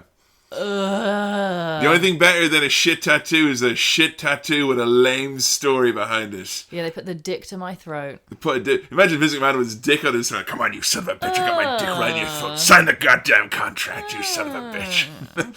So Lesnar was gone. Were you surprised to see him leave in such a way? Controversial circumstances. Because he's treated like a god now. Yeah. It's really interesting because on the whole, I thought, going into this episode, I thought everyone would really, really love Brock Lesnar. And instead it seems that a lot of people are kind of like, well, I love his wrestling, but I really don't like You've got issues with him, the politics or the whatever. Yeah, and the only other person we've really covered like that was Hulk Hogan. Yeah, the accusation of being self-centered or just concerned about oneself. I do think to an element that Hogan ultimately did respect the wrestling world, whichever way you want to put it. But I think Lesnar made friends with a veteran at the time called Mr. Perfect, and he was just back with the company for a short period. I think he kind of took him under his wing. He was a guy from Minnesota as well. And I do believe at that time he influenced him heavily in terms of, he said, get in to get out. Get into the wrestling business so you can make money and leave the wrestling business. Right. And he was very much the mentality, get in, make your money, make as much money as you can. You're not here to make friends. Do what you can so then you can provide for your family and make a name for yourself out of this. But don't, be under the illusion that this is like a family or kind of, we're here to all be buddies. Why not? Why can't you do both? It's a mentality that a lot of wrestlers being have. Friends with people somehow means you can't be professional. It's a sad thing we'll realise as we go through a lot of it where, even though, for instance, Steve Austin is on great terms with, say, The Rock or Mick Foley or whatever, it's as if they're all hanging out at each other's houses. There aren't many long-term actual friends in wrestling. That's really sad. Why is friendship seen as a weakness or something? Well, I think CM Punk mentioned, after he left, he's a wrestler who left recently, saying that the people who kept in contact with him, he was maybe got a text message from one or two guys. That was really it. Because you're not part of this anymore. We're not working together. There's, that's it. I guess that's why it's so nice to see things like on NXT the other night. We had... Oh, Bayley when she took on Sasha. Sorry. Yeah. When we had Bayley versus Sasha, and at the end Bayley wins, and all the girls come in and they all start crying and hugging each other and stuff. Yeah. It's just really nice. Yeah, Clearly Lesnar's not of that friends. mentality. And a lot of people aren't. Lesnar, other than Paul Heyman, does not have friends in the wrestling business. I would say there's a list of people with whom he respects or whatever, but I don't think he's like... He's not a brother. No, he's not a good brother, you know. Yeah. And I suppose the difference between Lesnar and Hogan, I guess, is that Lesnar's probably more upfront about it. Yeah. Lesnar's not going to go, oh, you know, I'm here for, you know, I'm here Best to help friends you with out. that Best guy. friends with that Yeah. guy. Lesnar ain't going to turn around when someone, you know, passes away and kind of like, I was best friend. Lesnar don't care that people, you know. I don't know which in is that worse. sense, you know. I suppose, I mean, the honesty you can appreciate in some way or another. Not really. There's a difference between honesty and rudeness. Yeah. Lesnar is, you could say, a rude man. Yeah. Lesnar's exploits after leaving WWF, it was a bit of a rocky road for him at the start, because when he left, you had obviously the litigation. He wanted to join the NFL, the National Football League. Wow. And he was finally selected for a team. He didn't get it straight away, but he was meant to be with the Minnesota Vikings. Yeah. And then I think that he dropped out of like a training camp, or he wasn't selected. It was like, the rumor was that he was going to do American football in Europe, and they were going to send him there. And Lesnar was like, no, because I wanted to do NFL to make money. So he was gone then. Wow. And it was, for a few years, it was touch and go. He did some wrestling in Japan. There was constant rumors he was going to join TNA, the wrestling company. But where Lesnar ended up making his impact and his statement was actually in the UFC, Ultimate Fighting Championship. Mixed martial arts, or MMA as it's known. I'm going to say right now, I'm nowhere near shape or an expert on MMA in any way, shape or form. I'm not going to go through Lesnar matches in UFC. Because A, don't know how to watch them because I'm not paying for UFC Fight Pass. And B, you know, I wouldn't know what to say on them because I'm not an observer or a commentator on that. So we didn't watch Lesnar UFC stuff. I don't really know much about MMA stuff, except that it's one of those things that if you ever mention you like wrestling, if anyone's ever watched any MMA in their life, they'll immediately say it's like a compulsion to go. Yeah. You know, wrestling's not real, right? But MMA is, and MMA is real. It's way better. MMA is way better. MMA is real. Wrestling's fake and it's for babies. You know what? I actually Brian Zane, Wrestling with Regret, did a great video discussing the kind of the seemingly the beef or the issue between wrestling fans and MMA fans. Yeah. And the thing that MMA fans will never admit. I think MMA can be incredibly interesting and amazing. And Lesnar certainly made me a fan of UFC and his matches, and I followed his career because it was just this fucking superstar of pro wrestling is joining UFC, and wow, that was really cool. But Lesnar definitely brought a bit of the pro wrestling to the world of MMA. Yeah. When you see guys in MMA cutting a promo about the guy they're going to be fighting next week, or talking about how the town that they're going to be fighting in sucks. I said that to someone the other day. I was saying how MMA is supposedly a bit scripted these days. And the response I got was fucking indignant. It's like, how dare you suggest I'm not that? saying by any means, I wouldn't say that there's writers writing promos for people. I am saying that two people who are going to fight in Canada or say Maybe Puerto rehearse Rico what they're going to say are going to sit down and beforehand. go, right, you're the hometown boy in Puerto Rico. Maybe I'm going to, say some shit and Yeah. you'll say some shit and we'll get a lot of money out of this. It's a bro. good thing. It's a good thing. I don't know why people are so protective about it. How dare you ascribe characteristics to this How fight? dare you bring showmanship into what's going on? And I remember Lesnar, he had there was a fight he had, and afterwards the post-match interview, he was just full on heel Lesnar, and he's like, hey Brock, what are you gonna do after this fight? And he's like, I don't give a shit about this. I don't give a shit about UFC. I don't give a shit about the fans. I hate Bud Light, which was the sponsor. I'm gonna go home, lay on my wife. And he just walked away, and everyone was like, boo! Wow. Completely disrespected the tradition. And again, I think Lesnar probably has a lot more respect for UFC than he would let on that he has for WWE. I've heard people mention that he apparently is a bit of a suck-up to Dana... What's his name? Dana White, Dana White, definitely. But Lesnar, whatever people are going to say about if his thing was a success or not, but Lesnar was a champion. He won championship once, then he obviously was suspended, and he won the unified championship. And he won a lot of high-profile matches. He also lost a lot of high-profile matches. But Lesnar also, in the midst of this, was going through diverticulitis, which is a horrible, disgusting disease which causes an inflammation of the lower intestine. I know a lot about it because I've read both Brock Lesnar's autobiography and Stuart Lee's autobiography. You've read Brock Lesnar's autobiography? Death Clutch. Yes, I have. Wow. Written in conjunction with Paul Heyman. And so what, does Stuart Lee also have this then? Stuart Lee also got diverticulitis. Wow, Stuart Lee and Brock Lesnar both suffer from the same disease. Now, the causes and the treatment and the experiences of the diseases were obviously quite different. Lesnar obviously got diverticulitis. I think it was because of just the level of workout or pressure he put on his body. He had some sort of infection and it just caused like a rupture. And that was, your intestines are unraveling essentially in the body. That you get quite sick because the body is absorbing a lot of stuff it shouldn't be. God. Lesnar's guts basically got too big for his body and he had to get like a foot removed from it. Oh God, I thought for a second you were going to say he had to get a foot removed. Oh no, foot of no, it's not a human foot. It's only a foot of intestines. Oh, thank God. For that. That probably had shit in them. But anyway, Lesnar got it because of that. Stuart Lee got it because he ate nothing but Ginster's pasties for 6 years. Brock Lesnar had a foot of his large intestine removed. Stuart Lee had to eat nothing but baked potatoes for 6 months. So, What? Yeah, because they have problems with the digestion afterwards. You have to get a lot of fibre. God. Plain baked potato is how you do that. Seriously, 6 months. And I just like the idea somewhere down the line, if Stuart Lee could meet Brock Lesnar, that they could have a protracted conversation about good ways to source good baked potatoes when on the move, because both travel. Stuart Lee's far too nice for Brock Lesnar.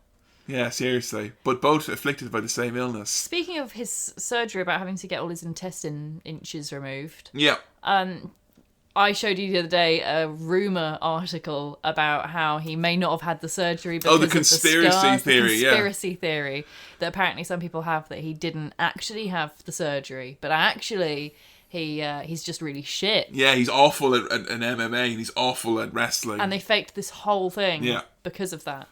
Because obviously Brock Lesnar, the eloquent beast that he is, could wham.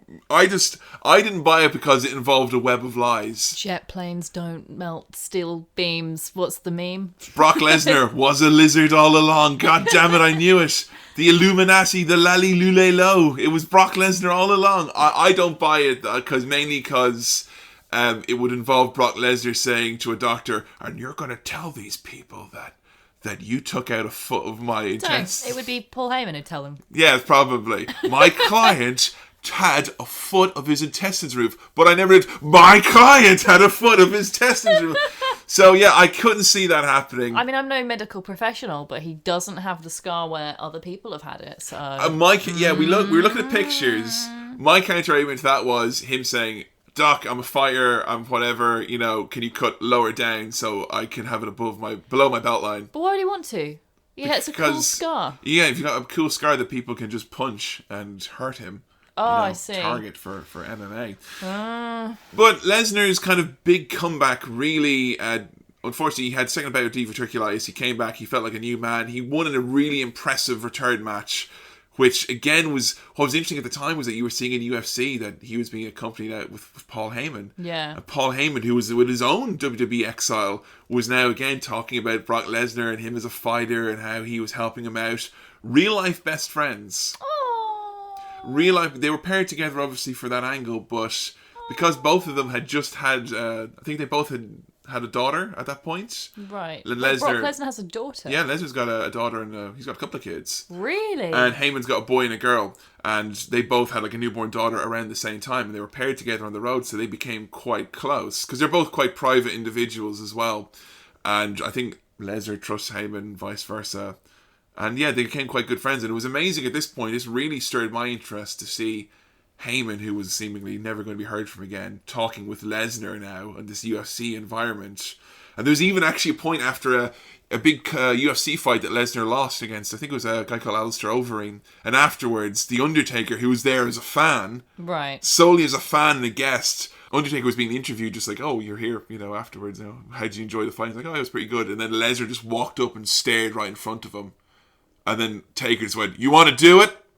And they stared at each other, and the interviewer was like, what the fuck is happening? What the fuck? And the internet was just alight. Like, is Brock Lesnar coming back to wrestling to fight the Undertaker? That was seriously sent shockwaves. And immediately, I think that made people realise how much money there was in Lesnar coming back to wrestling. Wow. So yeah, it was a big deal. Big deal. And before you knew it, 2012 rolls around and he was coming back to professional wrestling with a deal unlike any other. Brock Lesnar returns to wrestling on a fully part-time basis. So I have heard lots of things about how he doesn't work many hours, doesn't do many matches, but gets paid loads. So what kind of can you compare that to in terms of other wrestlers? I would say in terms of other wrestlers, this deal that he has is unlike any other that has ever been in wrestling. Does he get paid more than John Cena? I don't know if he gets paid more. I would say that Cena probably makes more altogether with the... but Cena has a really high with the work rate. with the merchandise and whatnot, and because Cena makes more appearances, I think that Cena probably makes more altogether. That being said, if there's a show and Lesnar's on the show and Cena's on the show, I think the most amount of money on that night will probably be going to Lesnar. Wow. Any show that Lesnar's on, he's taking the bonus, so to speak, if there is one. So, very well paid. Has to appear for, I think originally it was like 4 pay-per-view events in the entire calendar year. What does he even spend his huge amounts of money on other than a jet? If he lives up in the middle of nowhere, I think he just nice axes. Hoards. He's probably, knowing Lesnar, he's probably preparing for the end of the world and is turning his money into gold and burying it in his fucking house. Wow. But yeah, he works maybe 4 pay-per-views. There was like a dozen or so TV appearances that's appearing on Monday Night Raw, for instance. He'll never appear on a smaller show like SmackDown or anything like that. And then he didn't have to do house shows, so like non-televised events where the WWE comes to your town. Lesnar doesn't have to show up for those. Wow. So Lesnar basically works his own schedule, and he arrives. He doesn't arrive at the start of the day. He'll arrive maybe 10-20 minutes before he goes out. Has his own locker room, own area, own people. He'll go out, he'll wrestle, he'll come back again, deals with only his people, and he gets fuckloads of money. People were up in arms about this when he returned. Because how dare you return to wrestling and not be here full time? No passion, no loyalty, no love for wrestling. He's making more money than Dolph Ziggler, and he works his ass out every night. He's at every show. Goddamn this Brock Lesnar. I viewed it like this. He's an attraction. He can't wrestle every week. Yeah. If Brock Lesnar's out every single week, then he's no longer special. Yeah, no, there's definitely kind of a need for him to be rare in a way, because it makes it feel like a big deal. Because if you see him every week, it's not going to be... You lose that, yeah. I remember when we watched, I remember anytime Lesnar was on when he was feuding with Seth, I was like, come here now because Brock's on Raw. It's an event. He's going to smash up a car with an axe, I think if you saw him every week, it wouldn't be... Yeah, no, I wouldn't really care as much. I wouldn't want to see him that much. It would definitely weaken his brand. He'd have to, lose more, or everyone else would just get squashed. Because anytime he wrestles with most people, like when he wrestled Kofi Kingston from the New Day, he squashed him in 10 seconds. Yeah. He's on a different level, I think, to other people. So, the return that happened was centered around him attacking John Cena, and the return match which we watched was John Cena taking on Brock Lesnar from Extreme Rules 2012, Lesnar's first match for WWE in 8 years. Yeah. How crazy is that? It's weird that he doesn't look a huge amount older. He looked though, compared to his perfect blemish-free, baby Hulk body, he looked like he had been through a few years of something. Living up a hill in the middle of nowhere. Because he's got a few marks and scratches. I think he's the throat scar that he has as well. Oh yeah, what is that throat scar? I'm not entirely sure. I think I googled it and someone suggested it might be from a surgery. Yeah, I think it was some surgery he might have had, but he does have a couple of scary marks on him. He's quite a vascular individualism. We got quite a vascular individual is Brock Lesnar. We got a really cool promo package for this, hyping up Lesnar. I don't care about anybody but Brock Lesnar. I believe that. Yeah, me too. Yeah, no doubt in my mind. Well, I think maybe he probably cares a little bit about Paul. Yeah, I would believe that. Oh, I'd like to believe that. It's horrible to think that if they're not actually friends. No, they need to be best friends. No, they're definitely best friends. They have, I hope they have dad days where their kids all play and hang out, and then they have a barbecue. No, I can't imagine that. Then they shoot watermelons with giant weapons that Brock has on his Kill ranch. prairie dogs and stuff. Yeah. This match was very much building up, and very smartly so, because WWE rarely like to acknowledge the UFC, but this was very much building on the idea of this guy from the UFC who doesn't like wrestling or care about WWE is going to come in and run roughshod on this company. You have to save us, John Cena. Yeah. I love that. Absolutely loved it. The idea that Lesnar was this legitimate guy was coming up again now, and that he wasn't going to play by the rules.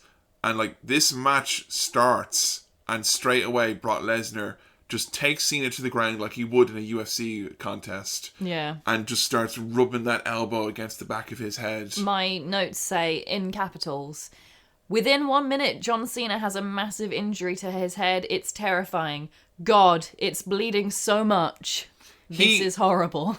We were kind of at the start, we were like, how did he actually make him bleed? And then we saw the many slow-mo replays of the bridge of the elbow. Just, it's not even a cut. It's like he's ripped the skin off. It's this entire sides of his head. Carpet burn to his head, but somehow it's made him bleed. Every time I think about it, I feel faint. You were so distressed during this. Yeah. I really felt bad showing you this. And here's the thing, right? 8 years since Lesnar was gone. It was probably at least 4 years since we had seen any actual blood. This was a PG, no blood. That was WWE at this point. And then to see this happen, it was like, Lesnar doesn't care that it's PG. Was it He's planned real. then, the It was blood? planned, yeah. It was planned that Brock would stiff him up a bit.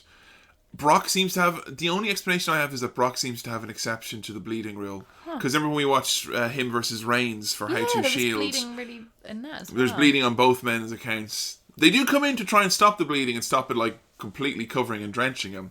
The doctors come in and apply the hot glue, as we see all the many replays of that. Yeah. Poor John Cena. And I think... I'm very happy we had done How to Cena before we did this episode, because I think John Cena is incredibly endearing and amazing and very great to rally behind in this match. Yeah, he is. He makes a good face. Yeah, in really, this. really great. It was a really good match for him, actually, for both of them. When Brock starts smashing up and Cena's when Brock starts smashing at Cena's wound again, and then rubs the blood on his chest, and then licks the blood. It's so unhygienic.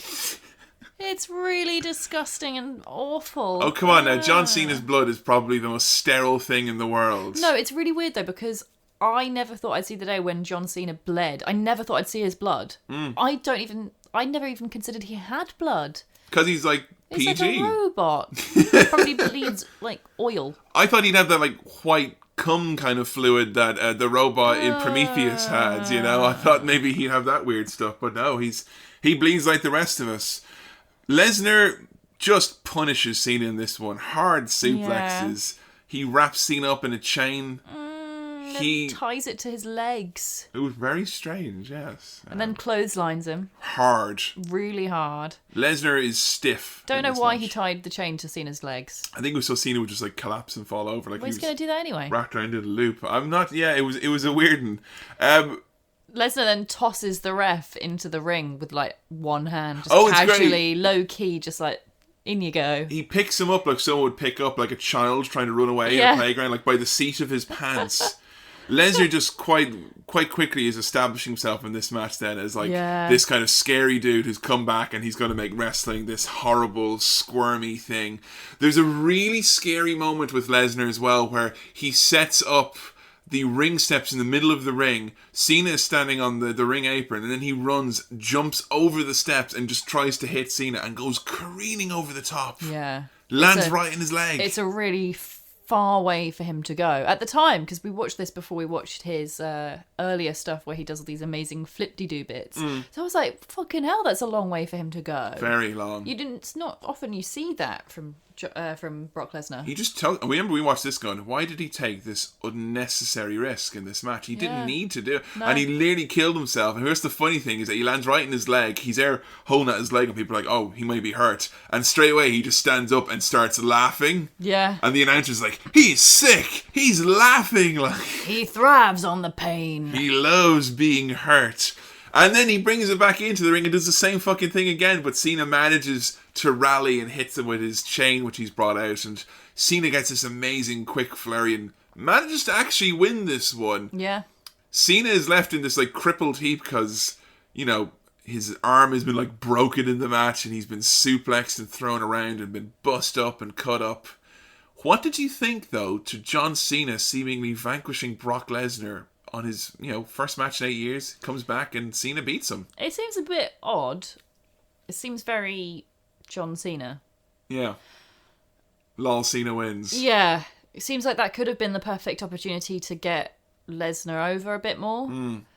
But maybe they didn't want to. People were furious when this happened. Really? They said that Lesnar had been, you know, they'd killed off Lesnar straight away. It seems like an odd decision. The original plan was that he was apparently originally scheduled to win, and then the feeling was because Cena had, like the previous month, lost that big match to The Rock, the idea was he can't lose to The Rock and then lose to Brock, because these are two part-time guys. Yeah. And if he loses to both of them and they go away, well, he's going to be pretty much valueless. So the idea then was that Cena would win, but only just win. And the idea as well that Cena would be taken away on a stretcher. And so, you know, Cena won the match, but at what cost? What happens instead is that Cena wins, is all beat up, but then gets the microphone and is like, I'm sorry I got hurt, people. You all drive, get home safe. He does a little promo just to send everyone home happy and says Chicago's the best crowd in the world.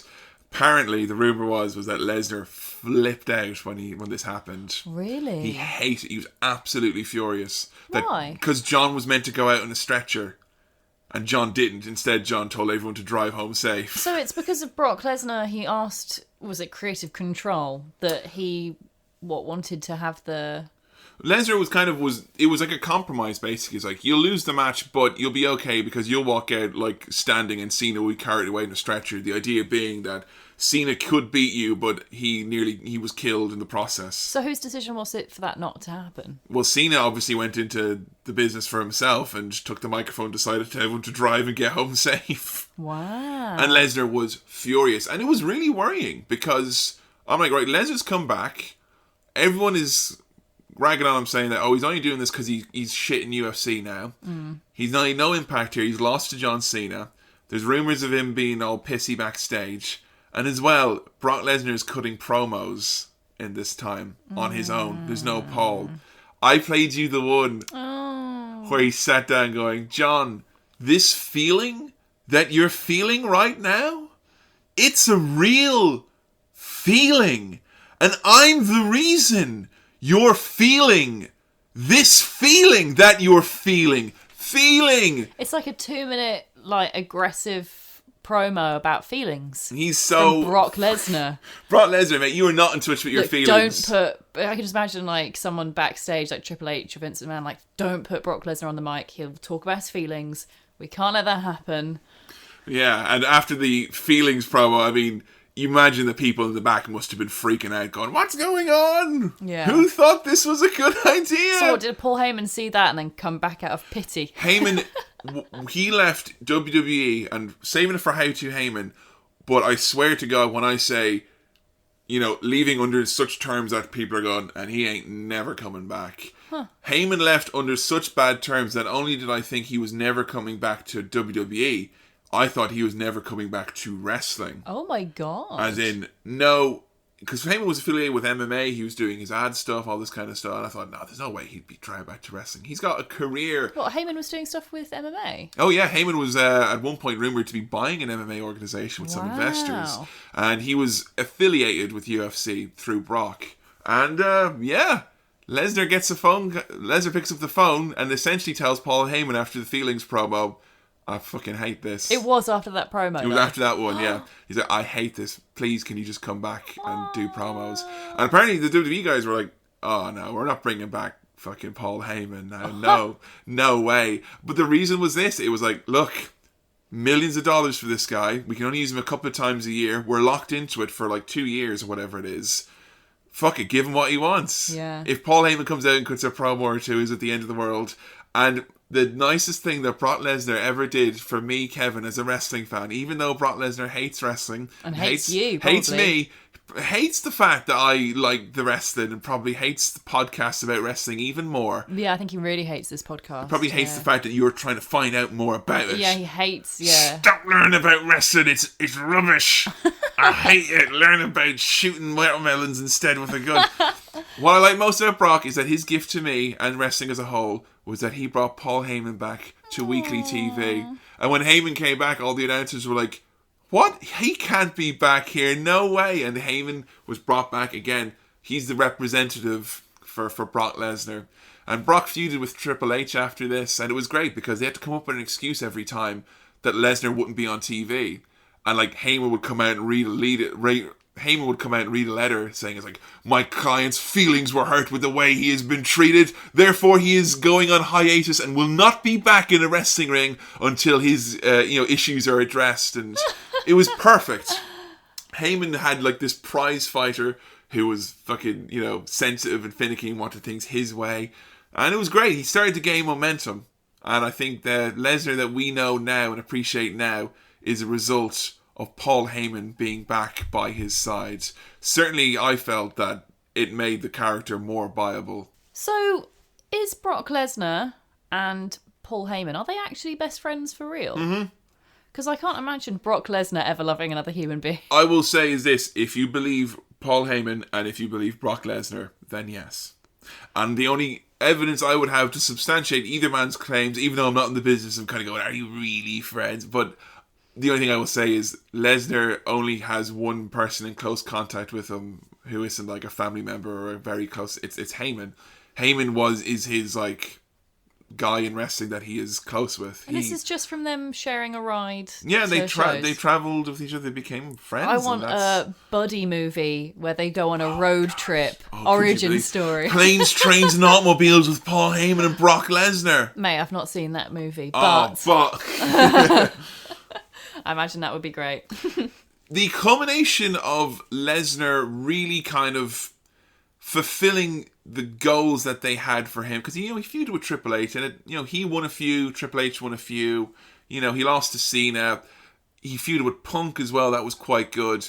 But it was only really when he was matched up with The Undertaker that what Lesnar's role going forward became truly established. Because at WrestleMania 30, which was at the time the biggest WrestleMania of all, and was the one that really was important because the network was being launched on the back of this pay-per-view. Get the network, watch WrestleMania. Brock Lesnar defeated The Undertaker's undefeated streak at WrestleMania. Oh, yeah. Do you know, are you aware of are you aware of Undertaker having this streak at WrestleMania?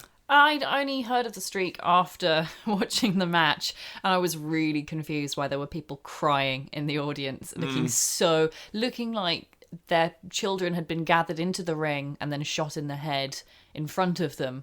That's the kind of the reaction to The Undertaker losing his streak. Because I thought it must have been so confusing for you, because, Joe started watching at a time when she was just being bombarded with promos saying, this man beat some other guy you don't know and is not on TV. He beat a streak he had at this show we do once a year. And I don't know if it ever connected.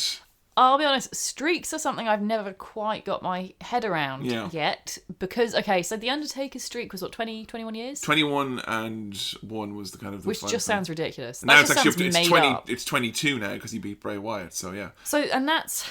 Let me get this right. So, that's just at WrestleMania, though? Yeah. So, every year at WrestleMania that Undertaker was on the show, he had never lost. So, the streak isn't a streak for a belt, necessarily. No. It's a streak for... just his match. Having a match on WrestleMania. He has won championships at WrestleMania as part of the streak. Right. But not every match in the streak was necessarily for a title or a championship. I just don't understand why it's such a big deal. Is there a big deal with people who've never watched on people who've never lost on Summerslam, for example? I don't know. The reason why it's so impressive is because it started off not intentional that there was a streak, and we're going to talk about this properly in Undertaker's episode, but needs just to say about it is that, can you think of anything in wrestling which has been consistent for 20 years? I don't know. Maybe I'll learn a few things in this podcast. But in terms of, people move companies, guys stop wrestling, people fall out of favor, Yeah. things happen, people's position in the card changes, people's attitude changes. But Undertaker, from the moment he came into the company, was always considered in a position where he should win at the biggest show of the year because he's that important for us. Right. And it was after around 6 or 7 where it became a thing. It was like, right, he's can't be beaten at this show because he is such an important part of this show that it's like it's his special thing. He can't be beaten at the big show. Did that not make his matches a bit dull? No, because it then became someone's got to break the streak, surely. And for years it was Surely after like 15 years. No, I swear to God, and I'm telling you, someone who was in the crowd at WrestleMania 25 for one of them, which was against Shawn Michaels, that we always thought, surely that every This is gonna year, be the one. every year we would go in and go, no fucking way. Obviously, X is not going to beat the streak, and there would be always one moment in the match where you go, no way, they've beaten the streak. But he didn't beat the streak. So and did you feel all pissed off then every single year upon year upon year when he didn't? No, break because the streak? matches generally were of such a high quality and just such a spectacle to see The Undertaker wrestle, once a year usually it was towards the end, that the matches would be of such a caliber that you wouldn't care who It won. seems like people get upset with John Cena in the same way that they like The Undertaker, though. Yeah, I think Like, with The John Cena Undertaker, has the Undertaker thing is more to do, I guess, with the fact that he's got so many years and he's just kind of like, he's been a constant in a certain respect. And that's why people really reacted badly when the streak finally did end. And the build for Brock and Undertaker at WrestleMania was kind of like, yeah, but Lesnar's not going to, he lost to Cena, he lost to Triple H, he's not going to beat The Undertaker's streak. Yeah. And the match was a schnorr fest. Taker got fucking concussed quite early on. Yeah, really early on. And then he just beats him. And he beat... Like the perfect moment of it was that how it ends is that the 3 count happens and then Heyman gets into the ring and just goes, you did it, Brock! And he runs over and he hugs Lesnar straight away. And Lesnar is so wet, like Heyman's suit just gets soaked through in sweat. Wow. But such was the shock that he actually won. And that straight away gave Lesnar one thing, which was one, he has this credibility that he beat the streak that will be remembered forever. Yeah. That's always going to be something that's remembered until his racist tirade comes out. Yeah. It's on only a TMZ. matter of time. Yeah, they give Taker back his streak, like. But it also gave him something really important, which was a real reason for people to hate him. And people hated the fact that Brock beat the streak. How can he beat the streak? The streak should have been broken by someone young and deserving. Brock Lesnar doesn't care about wrestling. He doesn't care about WWE. He's only a part-time guy. He's only going to be here 4 or 5 times a year. Why would you let him have the biggest kind of prize or the most prestigious, medal in all of wrestling? Yeah. People hated it, including wrestlers like Steve Austin on his podcast every week. I hated the fact that the streak ended. I don't think he still goes on about it. Wow. People didn't think it should have ended. So what do you think of the streak then? I loved that it ended. Right. And I only loved that it ended because of what followed. Right. Which is Heyman coming out every week telling us that his client Brock Lesnar conquered the streak. Mm-hmm. Every week for fucking 18 months he was saying that. Yeah. He once came out in front of a live crowd, a hot crowd, and went, knock, knock, who's there? My client, Brock Lesnar. My client, Brock Lesnar who? My client, Brock Lesnar, conquered The Undertaker's undefeated streak at WrestleMania 30. And he would, every week, it would just be something. He would just come out with it. And Lesnar was hated. And that was great, because then when Lesnar went up toe-to-toe with guys on the roster again, Lesnar facing Cena at SummerSlam 2014 was when we watched way back. It meant something. He kills John Cena and he's beaten the streak and he wins the championship. And people hated it because he was a part-time guy, but I loved it because it was like, yeah, you don't want him to be champion. You don't want this mercenary, this guy who hates wrestling and is only in it for the check. You don't want him to have that belt. You don't want him to not show up and the kids to see the champion at the shitty show in Spokane or Arkansas, And that's why I thought it was great, because then when someone finally tries to unseat him and win the belt from him, it really meant something, because we had to win the belt back off this fucking prick, Brock Lesnar. And that's why I love the streak, because all of that was only worked because all of that only worked because Lesnar broke the streak. Right. It only worked because Brock Lesnar ruined the dreams of millions of straight white men in their mid-30s as keyboards were flipped, Gatorade was knocked over, nachos were choked on, and the only do with diet in it was spat out in disdain, you know? He broke wrestling fans' hearts, and that's why I loved it. Right. You know? And that brings me on to kind of a match that I would dare say is one of your favourites. Yeah. And it was a match I thought that would nicely encapsulate Lesnar's current run and current status in the company as being just this kind of super boss and final boss in wrestling that people have to try and stop. It was him defending the WWE Championship against Seth Rollins, your boy, and John Cena in a WWE Championship match at the Royal Rumble in 2015. Seth, who immediately exits the ring. I love that. He's such a Runs coward. out.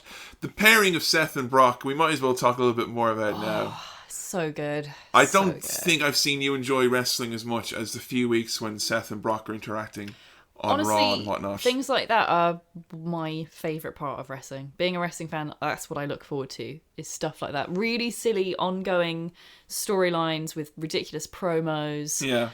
Just the whole thing with Seth buying tickets to Hawaii for Kane and buying beating up Brock Cadillac for Lesnar. his security team, pissing off Brock Lesnar, who then retaliates by attacking his new Cadillac with an axe. And of course, Seth was involved as well, costing Brock the championship at Wrestlemania, which we talked about in How to Shield. And the next night, he's got to give him a rematch, and then said, "Actually, my foot's kind of sore from kicking everyone in the face last night. I'm actually going to skip out in this one, champ." And Lesnar goes ape shit. Oh God, absolutely love it. But this match, incredibly fast paced. I think one of my favourite matches of 2015. Yeah. These three men just went absolutely at it, and you've got Cena and Seth trying to stop the crazy monster Brock Lesnar, who eventually, retains in this. If you're someone who's new to wrestling and you really want to see kind of the WWE style as it stands and what it hopes to achieve at its peak, it's this kind of match. Yeah, definitely. Hard hitting, flips, big characters, It's got it all. Yeah, definitely. I love it. I don't know about you. Yeah, no, it's great. It's a really solid match. And as well, you watch obviously Lesnar at SummerSlam as well. Do you enjoy Lesnar matches more often than not? Oh, yeah, no, I always enjoy Lesnar matches, except for that one with Goldberg. Yeah. He always brings just such... His matches feel special. And I think they just feel like I have to watch them. I think that's directly. Do you think that's directly related to the fact that he's only on the show? He only has contractually a few shows a year. I wouldn't say it's directly because of that, because I think there's more to it than that. I think part of it is the incredible showmanship of Paul Heyman. Yeah. He really gets you excited and really hyped up. Yeah. He makes it feel like a fucking big deal that Yeah. Brock Lesnar is there and fighting. Part of it is also, I think, Brock Lesnar's natural in-ring charisma. Yeah. When he fights, it's genuinely scary. Yeah. I'm genuinely invested to see what weird shit he does, who he's going to kill next. And it's perfectly matched up with someone like Seth Rollins, who's such a coward. Yeah. And so little. And I think as well, you've got two kind of ways you can work with Lesnar now, which is Lesnar, the good guy, essentially, by being the lesser of two evils, with any coward on the roster. Yeah. That's just... I would pay money to see Lesnar chase a coward heel. It's like a D&D alignment chart. You've got Brock Lesnar, who is chaotic evil. Yeah.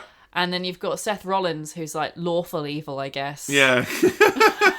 That's a nerdy reference. Can someone please make up a D&D wrestling chart for me? Because that would make me very happy. And of course, you're the end of the spectrum then is you've got Brock Lesnar, the scary monster. And that could easily have a John Cena or a Cesaro or a Daniel Bryan or whoever could be can this guy overcome the ferocity of this animal? And again, that's just another... It works so well with this match, having those three sort of sides put and across. That works so well with Lesnar's kind of career as it stands, I think. Lesnar, of course, shocked the world amidst rumours of him signing with UFC again in 2015. He shocked the world when he re-signed with the company at the weekend of WrestleMania 31, where he defended against Roman Reigns. And Lesnar looks like, for the meantime, is going to be around for a few more years.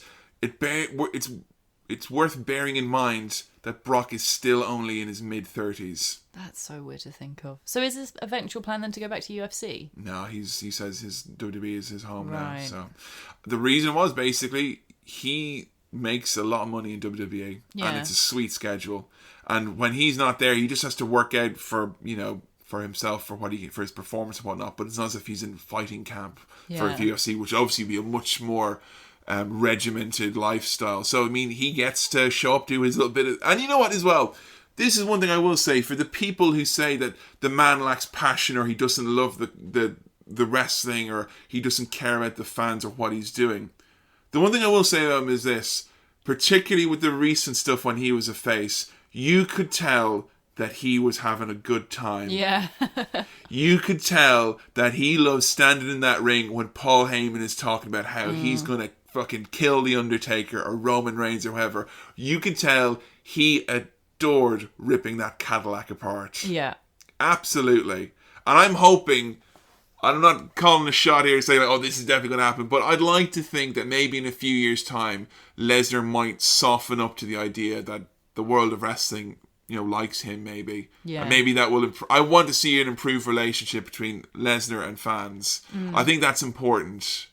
As it is, though, it kind of works. Like you're saying. You kind of don't want the fans to really like him as it is, because it's part of what makes him such an amazing heel, is that people genuinely do hate him and don't want him to be champion. And likewise as well, though, with the, Suplex City, so easily he can immediately, with someone like Heyman, well, can encapsulate and become like a pop culture thing. Yeah. Eat, sleep, conquer, repeat, I know they didn't come up with that, but it was only after they did it that it started becoming, so widespreadly used. There was, I think that Lesnar is incredibly marketable. It's going to be one of those, I think this thing with Paul Heyman and Brock Lesnar, 10, 20 years from now, it's going to be looked back on as one of the most important wrestling gimmicks ever. And that's why I love showing you the earlier stuff with Lesnar, to say that, this relationship it's been going on for years. It's been going on for years, and I think that's kind of one of the strengths of it, really, and you can't duplicate that. You can't just take a brilliant mind for wrestling like Paul Heyman and then an amazing specimen like Brock Lesnar and go, be friends. By all rights, the Aryan Superman and the New York Jewish dude probably shouldn't have become the best of friends, and yet they are, apparently. So it's part of what makes them so appealing and unique. Yeah, I mean, closing up, final thoughts on Lesnar.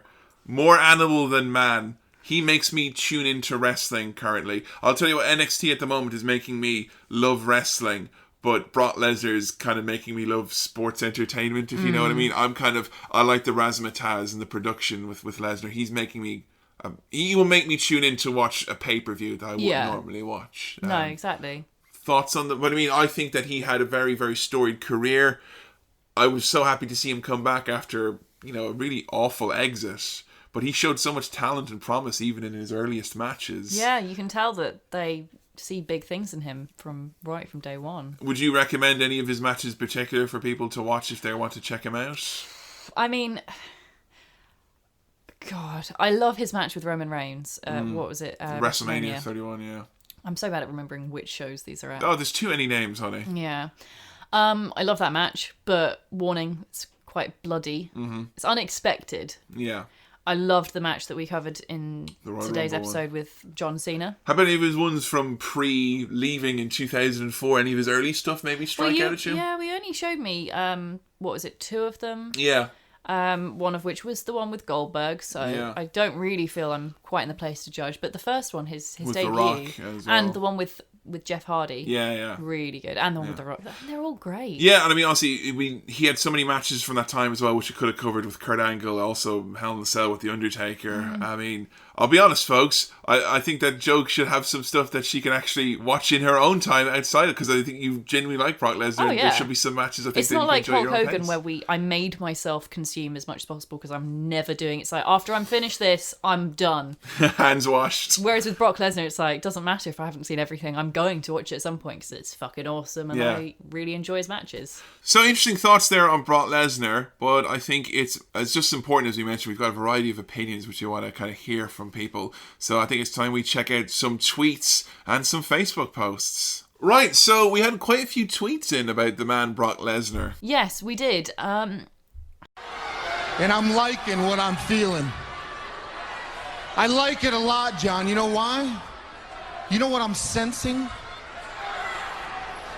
This is real, John. This is a real feeling that you're feeling, because I can feel it. I'm the reason you're feeling the way you're feeling right now, John. Some really great tweets. We got one from Count Crory saying, Lesnar is Vince McMahon's wrestler wet dream made flesh. The only heel I can think of who turned face by being too badass to boo.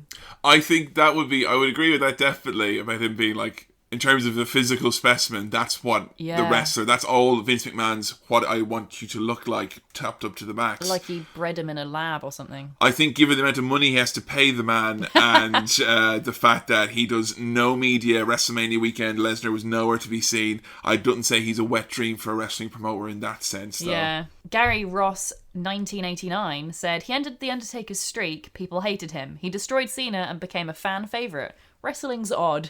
Isn't it? Yeah. And honestly, you know, I find it quite funny. I mean, I was someone who was always kind of a pro Lesnar supporter, you know. I've always been a fan. I was always happy to have him back. But it was quite funny to see, I mentioned maybe to see the fans softening up to Lesnar. It was funny to see how many of the vocal critics of Lesnar were silenced solely because he put a beating on John Cena in a fake wrestling match. It's quite funny how easily people do kind of get swerved by that. Taco Man Awesome says, great talent, freak athlete, bad attitude, loves money probably more than wrestling. Just ask Jim Cornette. Oh, yeah. Who is Jim Cornette? Jim Cornette is an incredibly amazing, outspoken, controversial, often wrong, but always fascinating wrestling personality. He's basically like, if Paul Heyman's yin, Jim Cornette is yang, in terms of opinions on how wrestling should be presented. But no less entertaining and no less interesting. He has some interesting opinions on Lesnar and his booking and whatnot. Can we look forward to a how-to Jim Cornette at some point? Oh, most definitely. I'll see if we can convince Brian Zane from Wrestling with Regret to do an impression for you. You know. I remember hearing his Jim Cornette impression actually and thinking it was him. I didn't know him by name at the time, but I was listening to the Attitude Era podcast and then came Brian Zane's impression. I was like, hang on, I've got the wrong podcast downloaded here. What's going on? Arrow in the Knee said, proves that Mike's skill and charisma are two completely different things. He's one of the most charismatic of all time. Definitely. And also one of the screamiest of all time. He makes some good grunts. Some great grunt compilations. Good for Adam. Screams as well, I would say. I mean, there's a grunt and then there's a scream. And Lesnar, he does a pterodactyl scream. He does. It's high-pitched. It's a funny noise. Another L said, I can't quite get over his unapologetic homophobia. I know he's not the only one, but he's been so direct. Seeing him play a bully just reminds me he really is one. Makes his heel antics hard for a queer fan to enjoy. Now that's really interesting. A few people tweeted in to mention this homophobic thing. Oh, yeah, I think he is I think there was like one or two interviews, high-profile interviews that he did where he was basically like, I don't like gay people. I hate gay people. And it was kind of like, I hate gay people and don't talk to me about it. You know, that was his... So, obviously, he's got issues. That's really upsetting. It is really upsetting. It's horrible to think he's a genuinely nasty person. I mean, it's not surprising. Yeah. It's pretty sad. And I think, yeah, it's a good point. It is hard to... And, I mean, you can... Obviously, there's the point of view you could probably take is that probably one of the reasons why Lesnar doesn't do media is... because of stuff like that. And so at least the one thing I will say about Brock Lesnar, I'm not defending his actions or his comments in any way, shape or form, but thank fuck the motherfucker ain't got a Twitter account. Yeah. You know, as in, at least that's like fucking shit that's said in an interview and he doesn't do interviews, thank God. It's not as if he's on Twitter every day going, you know. In some ways though, that's worse because it means he's kind of like, at least with like someone like Zara Schreiber, okay, no, she wasn't doing it anymore recently, but it's kind of good to know where you stand with people and like being a kind of, I don't know. That's one area of Brock Lesnar's mystique I could do without, really. I'd like the air to be cleared of whether or not he is a homophobe. Well, I think he is. Well, I think he said, I hate gay people, didn't he? Yeah, that's pretty much cut and dry. It's like Hulk Hogan, is he a racist? But I mean, that quote, I guess, was a few years ago, so I guess I was just hoping that maybe there was some more recent that I'm going to say the same thing I said about Hulk Hogan. If he wants to prove us wrong, he's got a chance, hasn't he? He can say something. This is a fantastic tweet now here from Save Us Y2 Jake. One of the few wrestlers, if not the only, to successfully blur the line between reality and kayfabe, which is really interesting with what you were saying earlier about how people genuinely hate him for their own reasons of not wanting him to be in wrestling. The genuine hatred of him for not wanting to be in wrestling and not to win certain matches and whatnot, that drives the emotion and the fan response. Also as well in terms of blurring the lines between kayfabe and what's actually real and what's a shoot. How he wrestles does that as well. The match we watched with John Cena, when we watched that live in a bar and literally everyone stood up and was like, he's went into business with himself. He's hurt John Cena for real. He has a great way of making long-term fans kind of forget that, it's a work sometimes because of how hard he hits. Big Boss Fan says, not a fan, in it for himself, comes off as if he doesn't care about wrestling or wrestling fans. I'd be a fool to say he hasn't been good for business, though. Just a fair point. Definitely. I think, even if you hate Brock Lesnar, you cannot deny both the success and the box office value of him, Yeah. I think that's definitely true. And I Heart Sean Leahy says, Brock Lesnar is the best thing in wrestling right now. He and Paul Heyman make the perfect team. Lesnar for life. I love that. I had a few ones mentioned over here on facebook.com/howtowrestling. Some people pointing out some of the weird angles that he was involved with, including him pushing a one-legged wrestler down the stairs in a wheelchair. He's in a wheelchair. He also wrestled Stephanie McMahon once. That was a match that was set up. How come you haven't shown me that one? Because it's not actually a match. It was just like a segment where it looked like it was going to happen and then it didn't happen or whatever. Yikes. People here, Jeff Maxfield compared Brock Lesnar to being a real-life SNK Playmore final boss. And I think Brock Lesnar is the kind of the real baddie at the end of the arcade game you've pumped a lot of quarters into, Case Middleton telling us that Brock Lesnar is an enormous tomato-coloured monster who has legs that look tiny and spindly compared to the rest of his massive frame, but are still as thick as an entire Hulk Hogan. This is putting into perspective that his legs look small on Brock Lesnar, but Brock Lesnar's legs are still huge. He missed leg day, didn't he? I think so. Never skip leg day. Never skip leg day.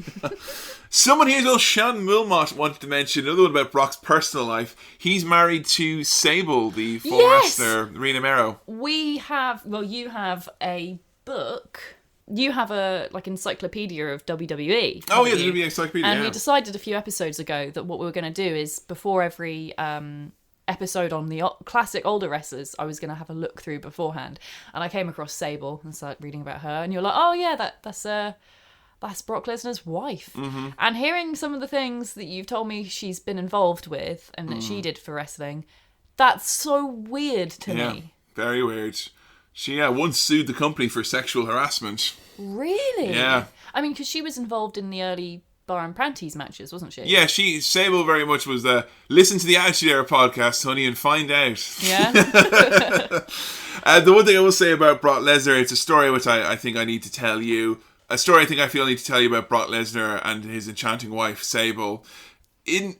Brock Lesnar got into the UFC, in his own words, by showing up, hopping the barrier and confronting Dana White and just basically telling him he was going to be in UFC.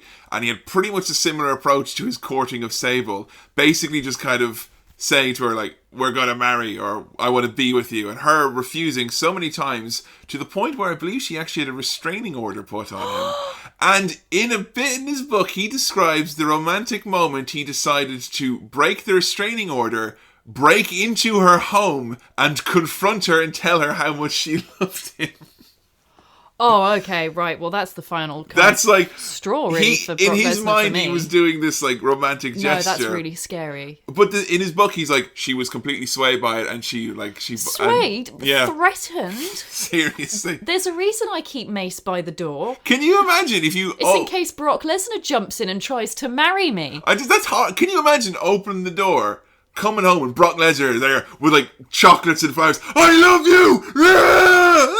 They probably had Paul Heyman there to represent him, my client. I'll tell you what's going to happen to you, Sable. This Sunday at Summerslam, you're going to get married to my client, Brock Lesnar. He's going to marry you, Sable. There's nothing you can do about it. Think about that. That's so scary. And also, that's really... I mean, I didn't have it's such a shame with so many of these wrestlers, like John Cena, the more I learn about him, the more I like him. Yeah. With Hulk Hogan, it was like, I already had low expectations that they got lower. With Brock Lesnar, I loved Brock Lesnar. I thought it was awesome. I thought his friendship with Paul Heyman was really cool. I then learned he's homophobic, and then I learned he's fucking abusive. Like, wow, that's really, really scary. He's actually gone down so much in my regards. Wow, now. that's really interesting. That's actually impacted my entire... Oh, dear. Yeah. Wow, well, that's interesting. I mean, I still love him as a wrestler, but God, that's really hard to, like... It's scary not stuff. look at him and think of all those awful things he's said and done. He's done a lot of awful things. He's said and done a lot of awful things. He probably... Compared to other wrestlers, he's probably, by his media silence, has said and done less things, I guess, than a lot of his peers, but that doesn't excuse it, I think. I think Brock Lesnar is just, again, blurring the lines between kayfabe and reality. That's really scary. It goes both ways. Also, one more thing to do with his wife, but Brock Lesnar's tattoo on his chest, the one that's supposed to be a sword, but looks like a penis. We were talking about this the other day. Imagine having sex with Brock Lesnar. With him on top. With him on top. I mean, okay, this is maybe a bit TMI, but Kevin's 6'5" here, ladies and gents. He's a tall man. Well, he's ain't got a tattoo of a fucking sword to my throat. You get a view throat. of chest, and that's like, you know, all the eye can see. With Brock Lesnar, he's fucking huge. You just get this tattoo in your face. Better than looking in his scary eyes. You pull that weird face he does when he puts people in the Kimura, like, "Rrrr." So frightening. Yeah. Poor Sable. I want to run and protect her and from all the terrible things. Yeah, well, they've been happily married ever since. With kids? Yeah. That's really strange. Yeah, very much so. She and him have been married like ever since. Imagine being the child of Sable and Brock Lesnar. So weird. Of a former Playboy model and like a former like WWE, UFC, NCAA champion. You're bred for fucking something big, I guess. Yeah. So there we go. Interesting look there at the tweets, Facebook messages, a variety of opinions on Brock Lesnar. I would definitely say the actions outside the ring and the personal life, massively questionable. Yeah. The accomplishments in the ring and the matches and the involvement in WWE and whatnot. There's a lot of there's a lot of great stuff to get sunk into. Like a lot of stuff from before we was gone and after he came back as well. There's a lot of great stuff to get sunk your teeth into. So I would say hopefully new fans would check out any of the matches which we recommended on the old WWE network. But you think your opinion of him is tainted then? I mean, I won't know for sure until I next see him in a match, I suppose, and it's gut feeling. Will I look forward to him and appreciate it? Or we are probably going to do an eventual, like, an episode dedicated to the darker side of wrestling. Yeah, although I've been saying I do think it's quite important we look into a little bit for each wrestler. For each wrestler, because I mean, if there's something big like but that. What I'm trying to say is, I think the more we do wrestlers, the more you realize that most wrestlers have got some aspect to them. Yeah, you know? Definitely. It's a short list of people who've not done things. Yeah, John Cena, Steve Austin, they've all and done... even John Cena, there was rumours you had heard about stuff. So I mean, like, it's a lonely looking list that's got like Mick Foley on it and probably no one else. I'm sure even Mick Foley's done something problematic down the line. Yeah, probably been rude to someone as well at some point. You know. At least we've got Sasha Banks. Yeah, exactly. We've got Sasha Banks and Bayley. There are beacons of shining hope. No one, for the love of God, no one. Tell me that there's something horrible about Sasha and Bayley, and I'll be upset. I might actually stop wrestling if that were the case. Stop watching wrestling. Thank you everyone very much for all the tweets and Facebook comments from at How To Wrestling on Twitter and Facebook.com/HowToWrestling. Thanks very much for those, because I think it was really important, I think, from the outset with this podcast, particularly with wrestlers who I'm enamored with, like Brock Lesnar, who... It's good to get the other opinions, so Joe's at least aware and can form her own opinion that, you know, people have different thoughts and feelings on them, and hear some of the reasons why. And I think we got a really balanced look at Brock Lesnar as a result of that. I think if I was just left to my own devices, maybe it wouldn't have been that. So I think that's what's a great thing about people taking part. It's so great. Yeah, I love seeing people hate someone and then other people saying they love them. I love seeing such a vast mix of opinions. And I will say as well, over like on the Facebook page particularly, like vibrant debate is the best way to describe it. I love seeing people get into it, and we do read, even though we don't read them all out, we do read all of these comments, and I really appreciate the high standard. It's fucking awesome, because if you want to do extra reading on a wrestler or whatever, just go to the Facebook page. click on the comments link and just see all this extra stuff that's in here. I would recommend everyone check out the contributions that people have been making. They're top notch. As well as tweeting in. Yeah, read other people's as well, because they're fantastic. Some really great tweets and Facebook posts. So one of the things that we've started doing now, if you've checked out our Patreon, you can see that we have different levels of backers. Now, we're going to only have a few of these available, but if you back $50 or more, you can request an episode. It can be one, whatever you like. Now, we've had a couple of backers of that tier so far, so we've got some exciting commissioned episodes coming up. This one definitely jumped out at me because it was something which not only do I think you should learn a lot about, but it's something that I know a bit about and want to learn more about. So hopefully it's going to be a learning experience for the both of us. Kevin Poole, thanks for requesting this episode. We're really excited to do it. It's How to Young Bucks. It's going to be a super kick party like you've never seen before. I cannot wait. I know for this. nothing about them.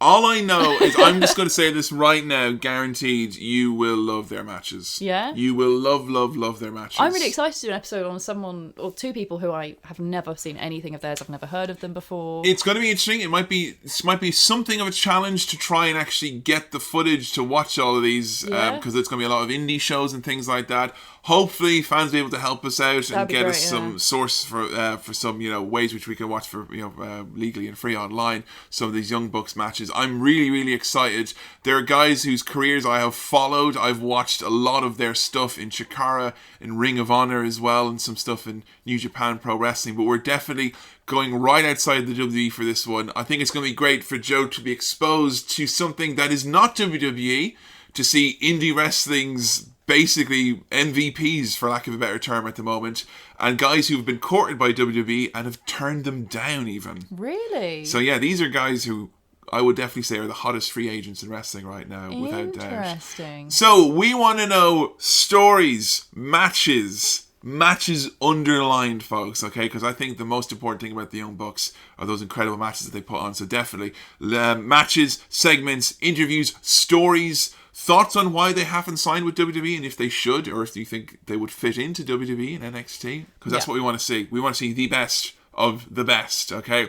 We want to see why Dave Meltzer gets all squirmy inside, the wrestling journalist, when he sees the Young Bucks wrestle, because they're so amazing. We want to see some 5-star matches, yeah? Yeah. How to Young Bucks, use that hashtag to tweet in any of those suggestions. Facebook.com/How to Wrestling as well. There will be a comment thread where you can contribute to the discussion about the Young Bucks. Mm-hmm. Some people would say a controversial tag team. I just think they're great, but I don't think I know enough about them. So some of the reasons why people think that might not like the Young Bucks, I know a lot of older wrestling commentators like Jim Ross and Jim Cornette are not fans of the Young Bucks. Why is that? Let us know, and let Joe know as well. But I think you're going to be dazzled. I've seen a picture of them on Google. They're flexing their arms and leaning. They like to lean, they like to flex, they like to kick, and they love to flip. Yeah. And I think you like most of those things. Yeah, I do like most of those things. In high levels, and you're going to get them. Nice. That's going to do it for this episode of How to Wrestling, folks. Just a reminder to follow us on iTunes and SoundCloud. You can also leave a rating or review. Thanks a lot to everyone who's done that already. Makes a big impact on our iTunes score. Yeah, we've appeared in the charts, the top 10s very much. Thank you everyone who's taken the time to leave a rating or review. The best way, of course, to keep in touch with us, follow us on Twitter at HowToWrestling. And of course, make sure for that next episode you're using that hashtag HowToYoungBucks. Let us know about those indie superstars. And thanks to everyone as well who tweets along. Jo operates the Twitter account and she has an amazing time. Just all the cool stuff that people are tweeting in, and lots of fun stuff being tweeted out, and discussions and threads are happening on Twitter. So thanks to everyone who's following on How to Wrestling. And you can find us on Facebook. That's www.facebook.com/How to Wrestling.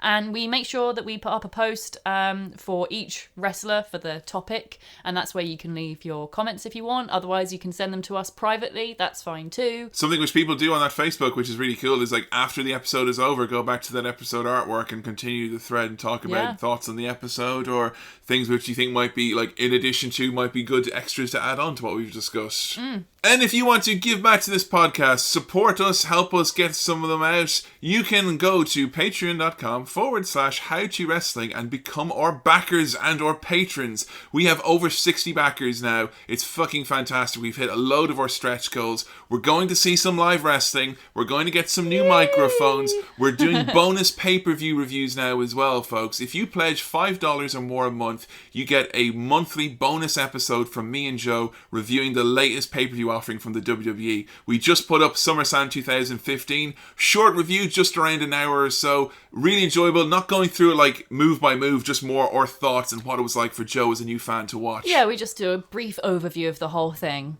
And we've had some great feedback from that so far. People seem to have really enjoyed it. And it was a lot of fun to talk about the SummerSlam and in that regard. Yeah. So yeah, backers of $5 a month, you get that. Backers of $1 or more, though, you get Joe's show notes, all the research she's done, the tweets, the weird pictures, and all the hysterical prompts that she's went into putting into making this episode are available for yours for $1 or more a month. If you pledge for more than $10 a month, you get access to our exclusive VIP stream. Once a month, Joe and I will be playing computer games, hanging out, and just chatting with you guys. You want to talk to us about the show, our thoughts and opinions on wrestling or things in general, just hang out. Or just see us suck at games. Yeah, or just, hear us be incredibly appreciative for you guys giving back. Do that $10 or more. And as well, I'd say book them in now, because how it's probably going to work with the $50 backers for commissioning episodes is we'll do them limited, but then we'll kind of have a period where we'll do none, and then we'll bring it back and make it available again. Yeah, we don't want to just do requested episodes. No, but we have got a few in, and I think definitely we're going to try and steer the course so that we're doing the really interesting ones still, and so it's still the stuff that people want to see, but we're not maybe getting too obscure too quickly. But $50 a month, if you pledge, you get to choose an episode for us to cover. If you're Kev Poole, that means that you're going to see How to Young Bucks very, very shortly. And just so you know how Patreon works, you basically get billed on the first of the month, and that's when your backing gets counted, essentially. So if you're curious about maybe having an episode requested, it's perfectly fine if you just want to back $50 and then opt out again. Yeah. And we'll do the episode, and that way you don't have to pay a monthly, fee. Exactly, yeah, that's easy how it works. You can, you're not locked into any sort of commitment. You don't even have to pay $9.99 a month. Patreon.com/howtowrestling. It's like Netflix, only completely different. I love it, Maggle. But seriously, we spent a lot of time deciding whether or not to start the Patreon or what format to do it. Thank you so much, everyone who's back so far. I've done a lot of podcasts, and to hear people want to support and help us continue this project is really great, and it really helps out for you guys to back us and give us your support. We appreciate it massively. We've had a couple of messages from people saying that they signed up to Patreon just to back us, which is the nicest thing. I mean, we appreciate absolutely every penny you folks give us. You do not understand how highly we value your input here. It's honestly, you're helping us run this podcast so smoothly. And yeah, there's a reason this podcast is going to come out at a nice brisk pace, I think, and we thank you very much for your support in that, and it really helps us get our focus in on it. And likewise as well, I will just say, for people who are backing on Patreon, we want to hear from you. If there's rewards you think we should be offering, or more kind of stretch goals you think that we should be aiming towards, or if you think that we should move things around, or you like to see things work differently, just let us know. Completely flexible with this stuff. Please feel free to message in any time. We Yeah. want to know what your opinions are. This is the first time we're doing anything like a Patreon, so we're not experts by any stretch. We want to hear what you think. It's new ground for us as well, folks, but thank you with your help with that. And thank you very much for all the tweets, comments, opinions, matches, and segments about Brock Lesnar. I think we watched Taylor Swift with Brock Lesnar mixed in, and that was just... Yes. The funny little bits of levity that you people send in are just so beautiful. They're my favourite bits. And I look forward greatly to the stuff we get for How to Young Bucks. Yeah. Going to be a learning experience. I'm excited. I'm really excited. Until that episode, though, it's a goodbye from me, Kevin. And a goodbye from me, Joe. We'll see you next time on How to Wrestling. See ya.